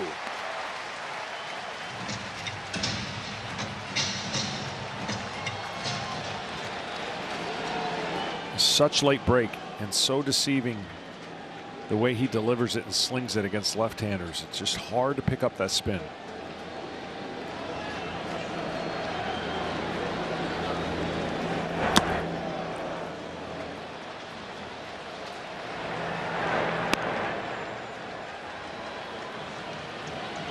Chisholm, after his 2 hits yesterday with 3 stolen bases, is 0 for 2 in this game. He's looking back into the dugout, not sure what might be asking for here. Is close to any catcher's interference, or but whatever it was, they didn't find enough evidence to look into it. So a 2-2. Chisholm pokes it foul.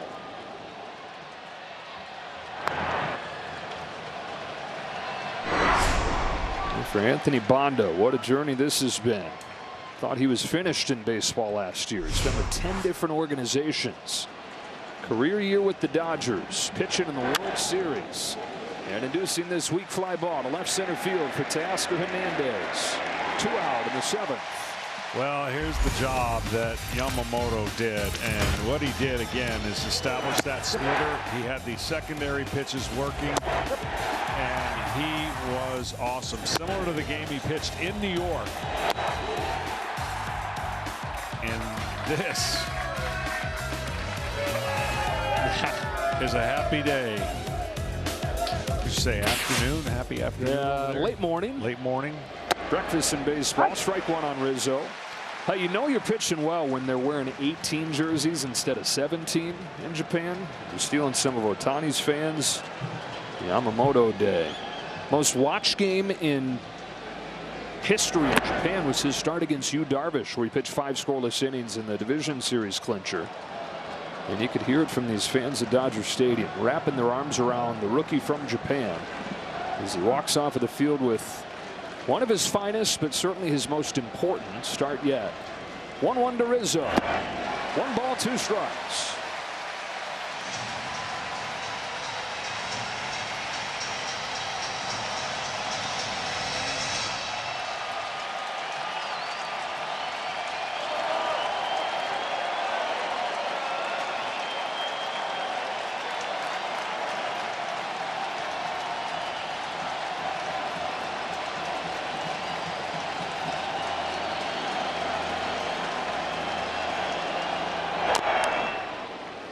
With the new rule change and the pitch clock, if you're watching the pitch clock count down, the pitcher has to deliver the ball and start his action, but the hitter is the one that can gain a timeout.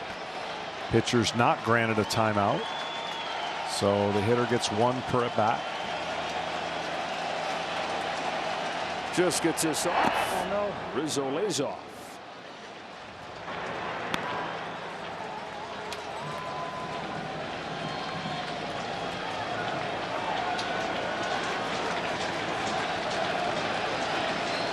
Anthony Rizzo walking a strikeout today. Only hit for the Yankees, Soto's home run. 2-2. 12 in a row retired by Dodger pitching since the Soto home run. 11 of those Yamamoto.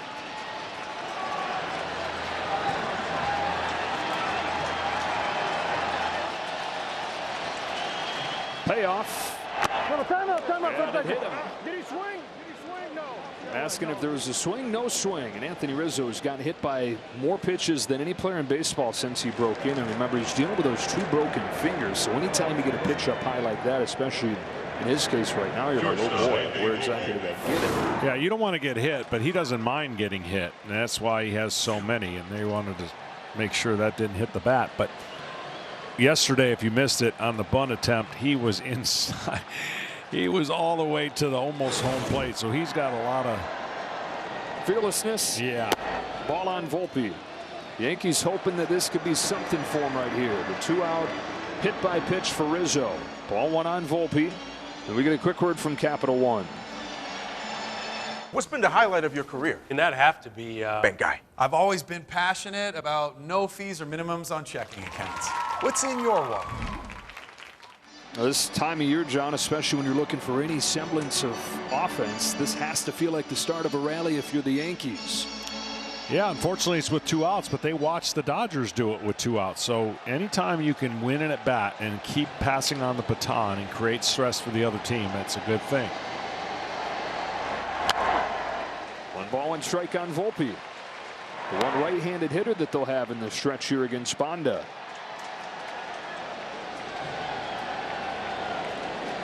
Volpe's 0 for 2 today. He's reached base in all 10 games in the postseason prior to tonight. On this 1-1 pitch, golfs it to center field. Edman retreats. He's got room. And after 7 innings in game 2, the Dodgers have a 4-1 lead. Yoshi Yamamoto in his World Series debut. A hand from his manager. A standing ovation from his new city. Middle 7 in game 2. In this game 2, all the offense coming early. 4-1. Dodgers in front. Bottom of the 7th inning. 1-2 for the Dodgers against Clay Holmes. And it's Miguel Rojas taking strike 1. Rojas 0 for 2 today. And his first start in a few weeks. Not with that groin and core injury. Swings and misses. 0-2. After Rojas, Ohtani and Betts.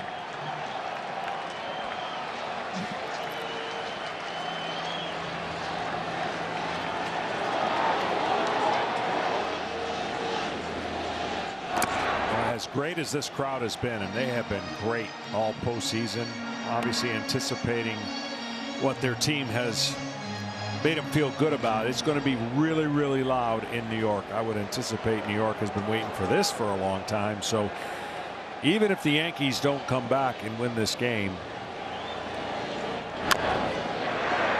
it's going to be a high intensity game for game 3.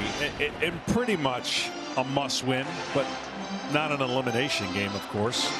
Yeah, if they were to be unable to complete a comeback in this one, they'll have Clark Schmidt going in game 3. Walker Buehler counters for the Dodgers. Probably a bullpen game coming for LA in game 4. And Luis Gil for the Yankees. 1-2 to Rojas. Spiked in there.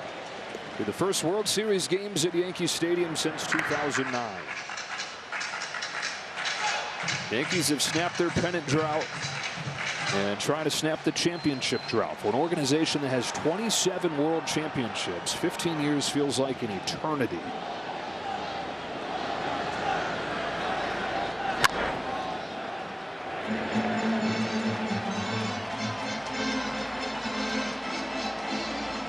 You asked the other day, you think anybody will ever catch the Yankees? I just don't see it happen. No, I didn't realize that. I mean, I knew it was a lot. I just didn't realize the gap was that big. Yeah. Cardinals second with 11. Count goes full on Rojas. Yankees 41 pennants. More than a third of the World Series ever played have included the Yankees in it. 22 pennants for the Dodgers. That's almost 1 out of every 5 World Series that have included the Dodgers. And a dozen of them head-to-head. Ohtani looms on deck as the 9-hitter Rojas waits on this payoff pitch from Holmes. Chase what would have been ball 4. Wow, that move. Wow. No, 1 gone in his 7th inning, and time for Fox Foresight, powered by Google Cloud. Taking a look at the Dodgers' chances to tack on here. And they've been really good throughout this postseason, getting those late runs, making things easier on the bullpen, easier on Dave Roberts to manage. Moved a mile, John. Oh. Thanks to Google Cloud for powering those real-time insights. Ball 1 on Ohtani. No, the chance to play on this stage is what Shohei Ohtani has always wanted most. He told Ken Rosenthal that after championship series clinch. Ken said, "How long have you thought about this?" He said, "Back to when I was a kid." When he was in high school, he sat down and he scripted his whole life. That's pretty impressive. Like everything. He wrote down when he thought he was going to get married, when he would become a dad, when he would pitch a no-hitter. The part of that script that he's most focused on completing right now is winning the World Series. Biggest reason he chose to come to the Dodgers. And what he finds himself so close to accomplishing, to manifesting really, Because he didn't just say, I'm going to win 1 World Series when he scripted his life. He said, I'm going to play until I'm 40, and I'm going to win 3 World Series. This was as a high schooler. Oh. That's a window into who he is. So intentional about everything that he does. Used to share a notebook with his dad. Each day at practice, they'd exchange it, write down thoughts about what they had picked up during practice and learned during the games. Oh, no. A method to everything that he does. A reason for everything that he does throughout his days. He's got a walk here with 1 gone in the 7th. Tonight's telecast is sponsored by Capital One. What's in your wallet? Dodger Stadium in Los Angeles. LA looking for a world title, trying to get this series to New York with a 2-0 series advantage. 4-1 they lead in the 7th as Mookie Betts comes up.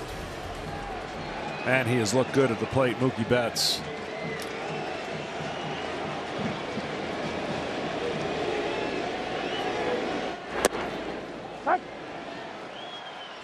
Won it with the Red Sox here in 2018, celebrated on this field. First season with the Dodgers in the short COVID season, won it. No active player has 3 rings. Betts has a chance to become the first. The active guys. Could we see Ohtani moving on the bases? 59 of them during the regular season. Just 1 attempt. No successful steals in the postseason. Well, he hasn't had a ton of opportunities, right. So you know he's itching.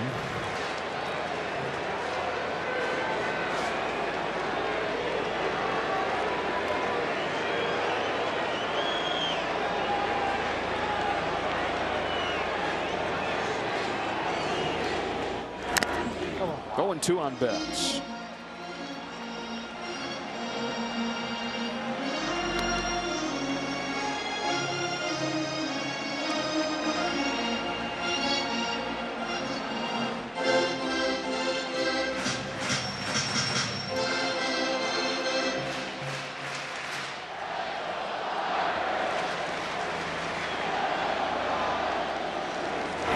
Betts down swinging, 2 away.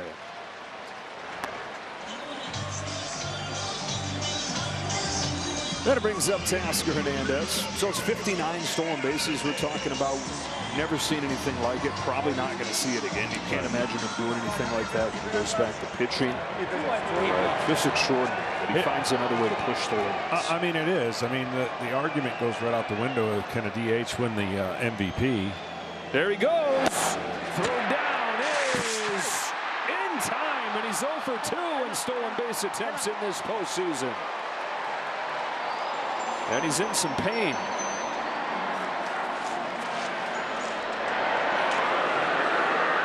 Ohtani's grabbing his left arm. Come on. Damn. 肩っすね。肩。どっちの肩？左。左肩。外れた？多分。本当に？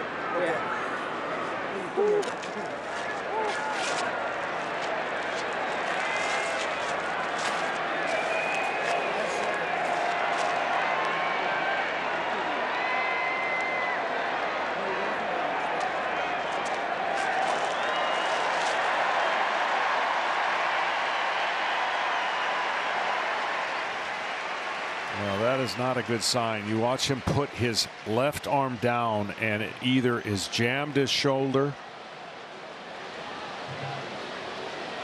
or his wrist. Watch it go down, and right there, that has sent a crowd quiet. So Shohei Ohtani gingerly walks off of the field with the training staff, holding that left arm. And a hush has fallen over Dodger Stadium.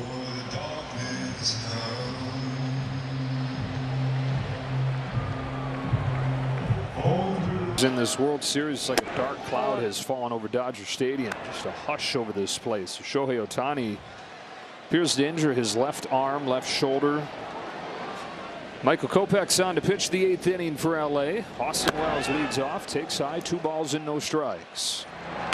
This has kind of been the thing, John. It can take Kopech some time to get into the game. Yeah, almost like he's rushing and pushing the ball up in the zone, and when he gets locked in down in the zone, 100 miles an hour. Right there. Pitch yesterday, gave up a hit and a walk. Dodger bullpen. It's been so good in this postseason for LA, helping them overcome any of the issues with the starting rotation, which we were talking about earlier, has been better than I think folks anticipated as well. The pen has locked things down. And in the wins in this postseason, a 1.07 ERA. 2-1 pitch from Kopech. Fouled off, and it's 2-2. 8-9-1 for the Yankees. Wells 0 for 2 in this game, 4 for 40 in this postseason. Kopech's 2-2. Michael Kopech was 27-82 when he's looking at his team in the standings back in late July. That was the Chicago White Sox. Went on to lose 121 games, a new record. He got traded to the other end of the spectrum. Finds himself pitching in the World Series. Home with another 2-2. 5-0 since coming to LA with a 123 earned run average. He had in the postseason with that 5th win. 3-2 though on Wells, leading off this 8th. Here's his payoff. Yeah, he's been really good, and another good trade by the Dodgers that really helped a team that was going through a lot of injuries. You'd think, wow, what else do they need? They've got everything. Well, they did, but then they got some help by getting Edman and Kopech and Flaherty. It's going to be the 9th pitch coming from Wells. Now, Wells has struggled mightily after he was such a key bat for these Yankees, hitting cleanup for a lot of the second half. Trying to start something here in the 8th. Another payoff. He's late on a fastball. Took Kopech 9 pitches, but he finishes the job. Checking with Ken Rosenthal. Joe, I'm told the issue with Ohtani is his shoulder. No word yet on the severity. Left fielder Alex Verdugo. Sure didn't look good. A one-of-a-kind man at the top of the Dodger lineup. Guy they were hoping could get him over the top this season. He's helped get him over the hump into this World Series. Verdugo with a half swing. Bounce it to Muncy. 2 up and 2 down in the 8th. Well, the one thing about the Dodgers that's made them so special, they don't let you breathe. Like if they get up on you, they bring in some arms that don't even let you have carryover effect. And the carryover effect I'm talking about, you're down 6. And the offense gets going late to try to figure that might go into the next day. They don't want you to experience any success, any rally, any moment when they get the lead. That's why they've been so good in the postseason. Top of the order, Gleyber Torres, strike 1, 101 from Kopech. NHK, by the way, the Japanese television network, is reporting that you could hear the audio there during the exchange with Ohtani, and that he said, "I popped my shoulder out," which is what the guess would have been just watching that. You never want to just assume with those things, but doesn't sound good for Ohtani and the Dodgers. 2 balls, 1 strike on Torres. And coming from my experiences, I did that 13 times in 1 year. So it's a looseness that makes Ohtani so great. So it's not necessarily that he won't be able to play. It's the severity of what that dislocation was all about. Sky high pop up when it comes down. Michael Kopech will have himself a 1-2-3 8th inning. The Dodgers 4, the Yankees 1. It's not been all good though. Ohtani's left the game with a shoulder injury.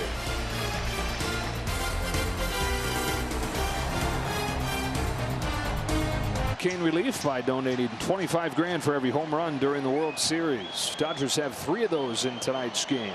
One of them from the guy leading off this 8th inning, Teoscar Hernandez, facing Mark Leiter Jr. Strike 1. The splitter for Leiter is the pitch. Hitting under 100. Dad was a big leaguer, Mark Leiter. Uncle Al Leiter wasn't on the championship series roster, and then an injury opened the door for him to join it. Pitched some key innings the last couple games in that championship series. The guy that they picked up at the deadline from Chicago. Is 1-1 to Teoscar Hernandez. And Al Leiter's son pitches for the Rangers and played with Anthony Volpe in high school. So spreading the family around are the Leiters. 3, 4, and 5 for the Dodgers against Leiter in this 8th inning. For the Yankees in the 9th, Soto, Judge, and Stanton due up on a night where the Yankees have just 1 hit. Soto's 3rd inning home run. Now Blake Trinan's been warming. Looks like it will be Trinan for the 9th inning. Off the end of the bat, center field. Judge is there. And now a quick word from Lone Depot.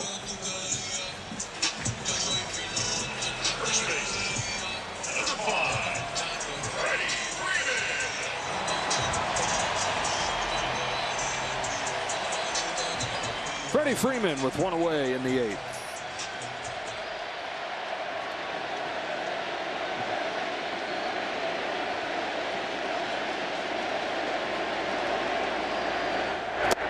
The Dodgers followed Kirk Gibson's Game 1 home run in 1988 with a shutout from Oral Hershiser in Game 2. They went on to win that World Series in 5 games. And for the Dodgers to make Freeman's Grand Slam sparkle forever, to make it hold up as an iconic thing, that's going to require 3 more wins. If you don't win the series, that iconic moment, it becomes more of a footnote. Still a special, incredible World Series home run.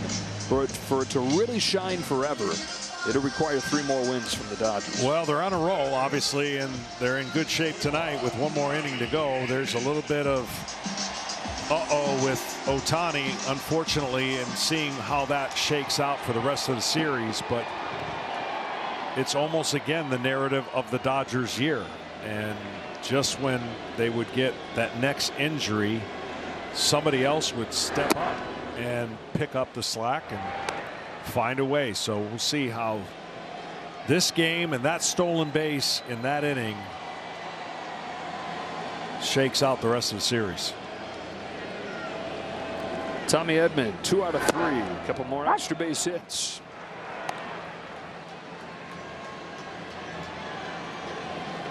Off to New York. This series goes Game 3 Monday night at Yankee Stadium. Buehler for the Dodgers. Schmidt for the Yankees. Little tapper back to Leiter. Good work by Mark Leiter Jr. Sends this game to the 9th inning. Teeth of the lineup coming up against Trinan.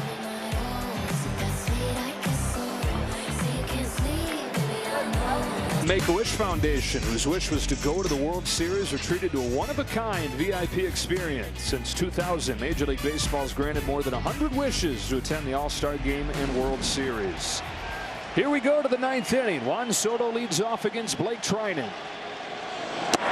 1 ball, no strikes. You know what makes Blake Trinan so nasty is the movement on all his pitches, but he can throw his breaking ball for a strike. And by throwing it for a strike, it allows the hitter to chase the ones because he can throw them for a ball as well. Quickly 2-0 on Soto. He's given up a run each of his last 2 outings. Chris Taylor's into the game in left field, replacing Teoscar Hernandez. He had not given up a run since August prior to this stretch here. Heavily used. Told Dave Roberts he's good to go even after throwing 22 pitches yesterday. On the outside corner, and it's 2-1. This guy was 36 years old, a decade in the big leagues, was dominant prior to injuring his shoulder. And he pitched in just 5 games the last 2 years prior to this season. Right back to the top, though. 2 balls and 2 strikes on Soto. See, there's a perfect example. Behind in the count, 3-run lead. He has the confidence to throw that pitch anytime he wants.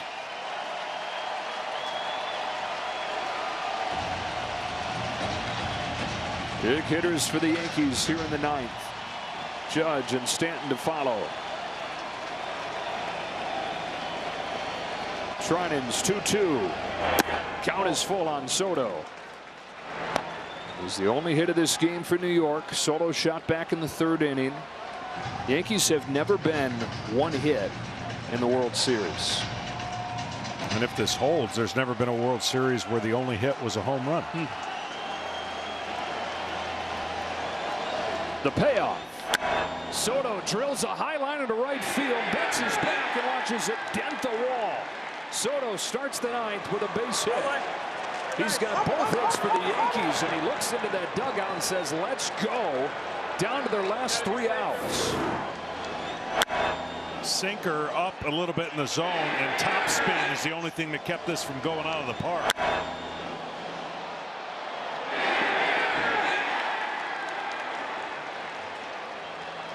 Soto continues to do his thing. Now it's Judge, whose struggles have continued tonight. He's 0 for 3, 2 more Ks. Nasty.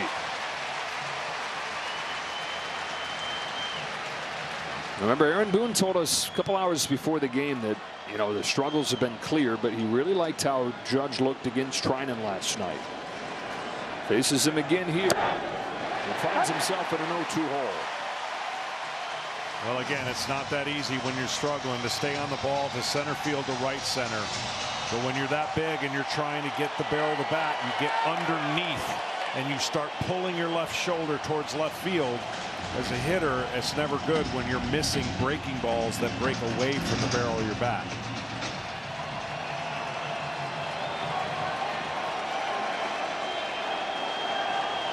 Trinan's 0-2.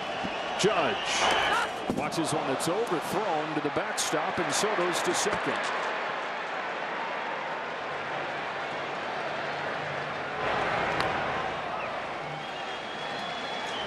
Aaron Judge in this postseason, 6 out of 39, 18 Ks after one of the best offensive seasons in baseball history. Can he find it in the postseason before it's too late? Strike 3. Trinan gets him again.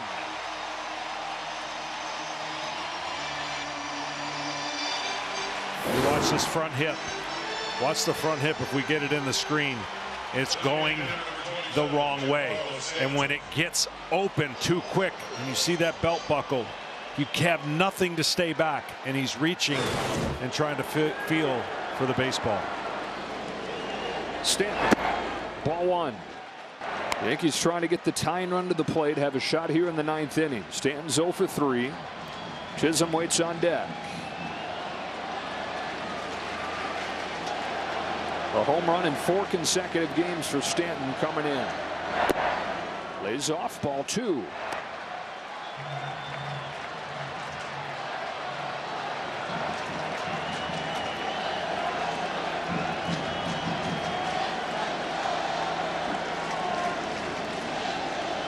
Two-0 pitch. Off the bag, and the Yankees catch a break in the 9th. Soto's in to score, and it's 4-2. A bullet that finds the bag, and the tying run comes to the plate for the Yankees in the 9th. Well, he hit it so hard, I'm surprised the bag's still there. He hits this ball off the bag, and you said a one-hopper. And Stanton remains a threat at the plate. And either way, that ball's probably headed down the line. Base hit for Stanton. Soto's in to score. Both runs for the Yankees tonight have come from him. And all you can ask for, John, is a shot in the 9th inning. They're going to have it right here with Jazz Chisholm. That's exactly right. It started with Soto, and now Jazz Chisholm has an opportunity to keep passing the baton. That's all you can do. You got to win each at bat. Trust your teammate, and then if you get one up in the zone, drive it. Quick word from Loan Depot. Over the years, you've built equity in your home, and when you need money for life's necessities, your home can pay you back. Visit us online and learn how you could access $45,000 or more today. Chisholm hit 24 home runs during the regular season. Takes ball 1 from Trinan. Now, if Stanton were the tying run, Aaron Boone would more than likely pinch run for him, but he's not the tying run, so that doesn't matter to Aaron Boone right now. What matters is Chisholm getting on base. 1-1. Rizzo's on deck. And Blake Treinen, who had not given up a run since August, has allowed 1 in 3 consecutive outings. Digging deep here. Back-to-back nights. Home of the 1-1 pitch. Swing and a miss. 1 ball and 2 strikes.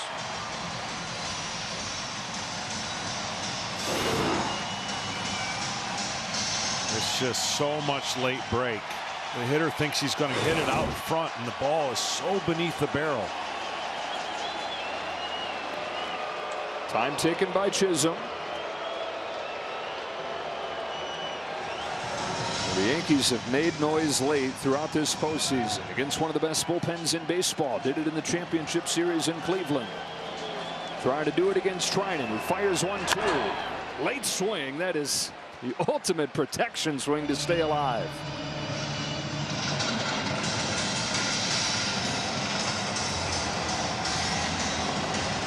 Tried to change the eye level. Rarely do they pitchers back this up with another sinker. More than likely, here comes that breaking ball.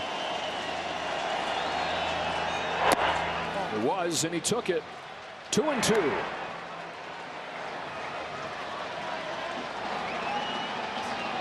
Alex Vesia has just gotten up in the Dodger bullpen. Tying run at the plate. 1 gone in the 9th inning. On a 2-2. Jazz Chisholm fouls it off. Just barely stays alive. Well, the more of the breaking balls that he sees, the better he's going to be able to time it as a hitter. It's still a great pitch, but now they'll see 6 of them. Advantage goes to the hitter. That's why he's trying to sneak at some point that sinker. When you're seeing soft, that sinker surprises the hitter. Another 2-2. Lays off the high fastball. And it was the right idea, just the wrong place. Aaron Boone said this guy can change a game. Nearly did so with his speed yesterday. Can he do it with his power here? Tying run at the plate in the 9th. 3-2 pitch. Chisholm corks a base hit to right field. Tying run aboard, and the go-ahead run coming up. And this is exactly what I'm talking about. That was the 6th breaking ball in the at-bat. Now watch how much better timed he is. That's still a very good pitch. Earlier in the bat, his swing was too big, and he missed it. But the more he could time it, the better a hitter feels, the more pitches he sees, no matter how great that pitch is. Yankees on their last breaths right here. Down 1-0 in the series. Down 4-1 coming into the 9th inning. They've played it 1. They've got the tying run aboard and Rizzo at the plate. Now, if this ball's on the ground, Chisholm's got to get as big of a secondary league as possible to try to beat the throw at second base, because Rizzo doesn't run very well. With Freddie playing all the way back, you can get a really big secondary lead, which means your lead is moving, going towards second as the pitch goes to home plate. First pitch from Treinen is inside in ball 1. There's a hobbled first baseman, hobbled veteran first baseman that stole the show for the Dodgers last night. You got a hobbled veteran first baseman right here for the Yankees, and Anthony Rizzo with those 2 broken fingers. 2 runners on, 1 gone in the 9th. 1-0 pitch. Rizzo takes a strike. Went to the slider after all those breaking balls. Just a different look.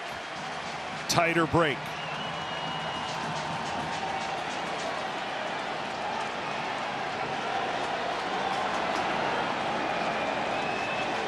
The 1-1. Sweeps under it. 1-2. That one was the breaking ball. That's the change of speeds and bigger break. You've got to give these hitters different looks. You cannot keep giving them the same thing over and over again.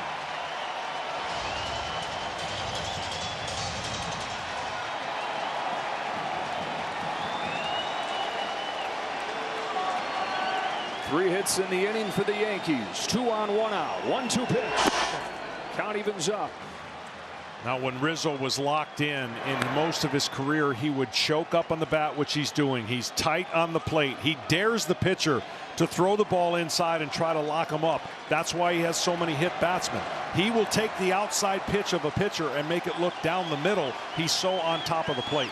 Chokes way up with 2 strikes. Fouls it back.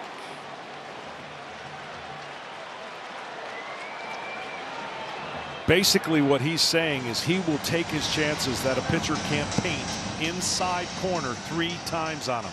And what he does is he gets into that protection stance by choking up and trying to get to all those pitches that a pitcher makes and foul him off.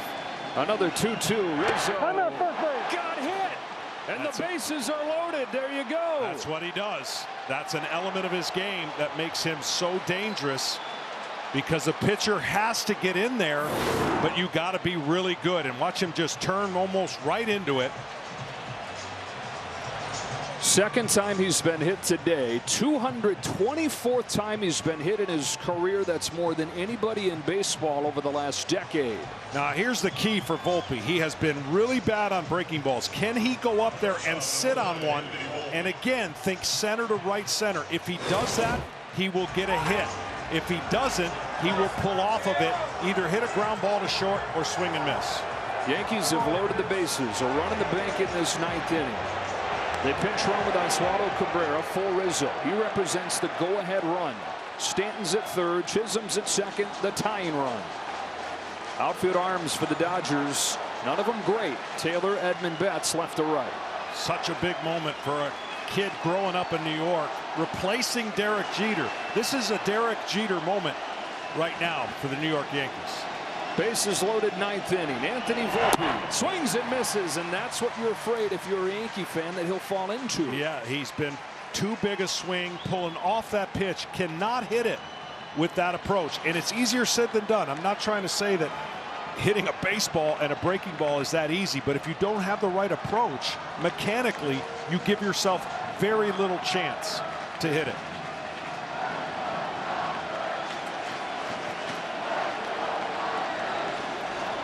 Oh, 1 pitch. Lays off this time. Backhand Will Smith. Trying his 30th pitch coming up, one day after he threw 22. Wonder if this is going to be his last hitter. Vesia is ready to go. Left-handed batting Wells is on deck. The game on Volpe's plate. The 1-1 pitch from Blake Trinan. Anthony Volpe. Oh no. Takes upstairs. He's ahead 2-1.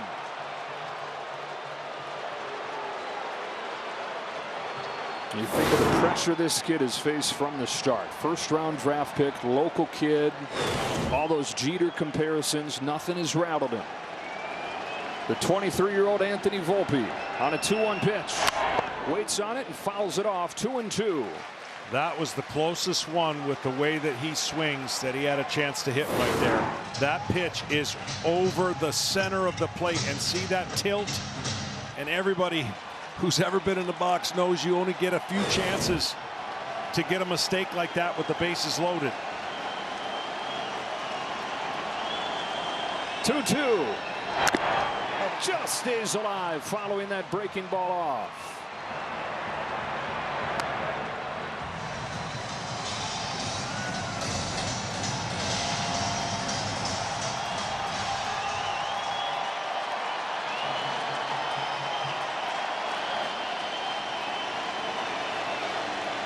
Another 2-2. Volpe's down on strikes. 2 gone in the 9th.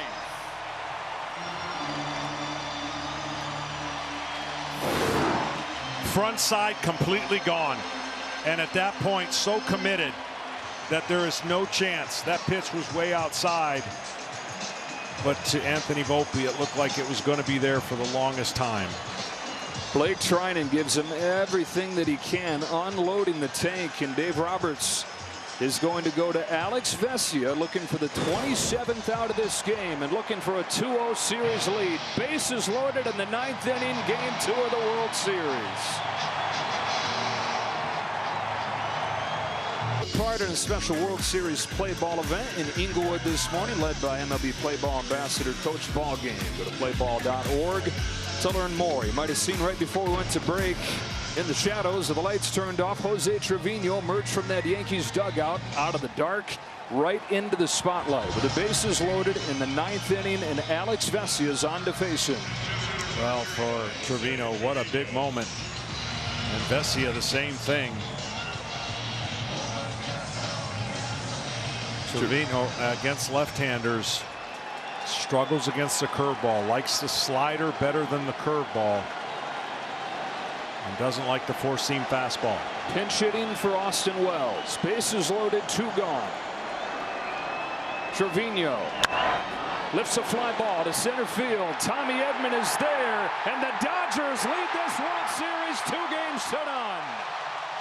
It takes Alex Vesia 1 pitch to put out the bases loaded fire.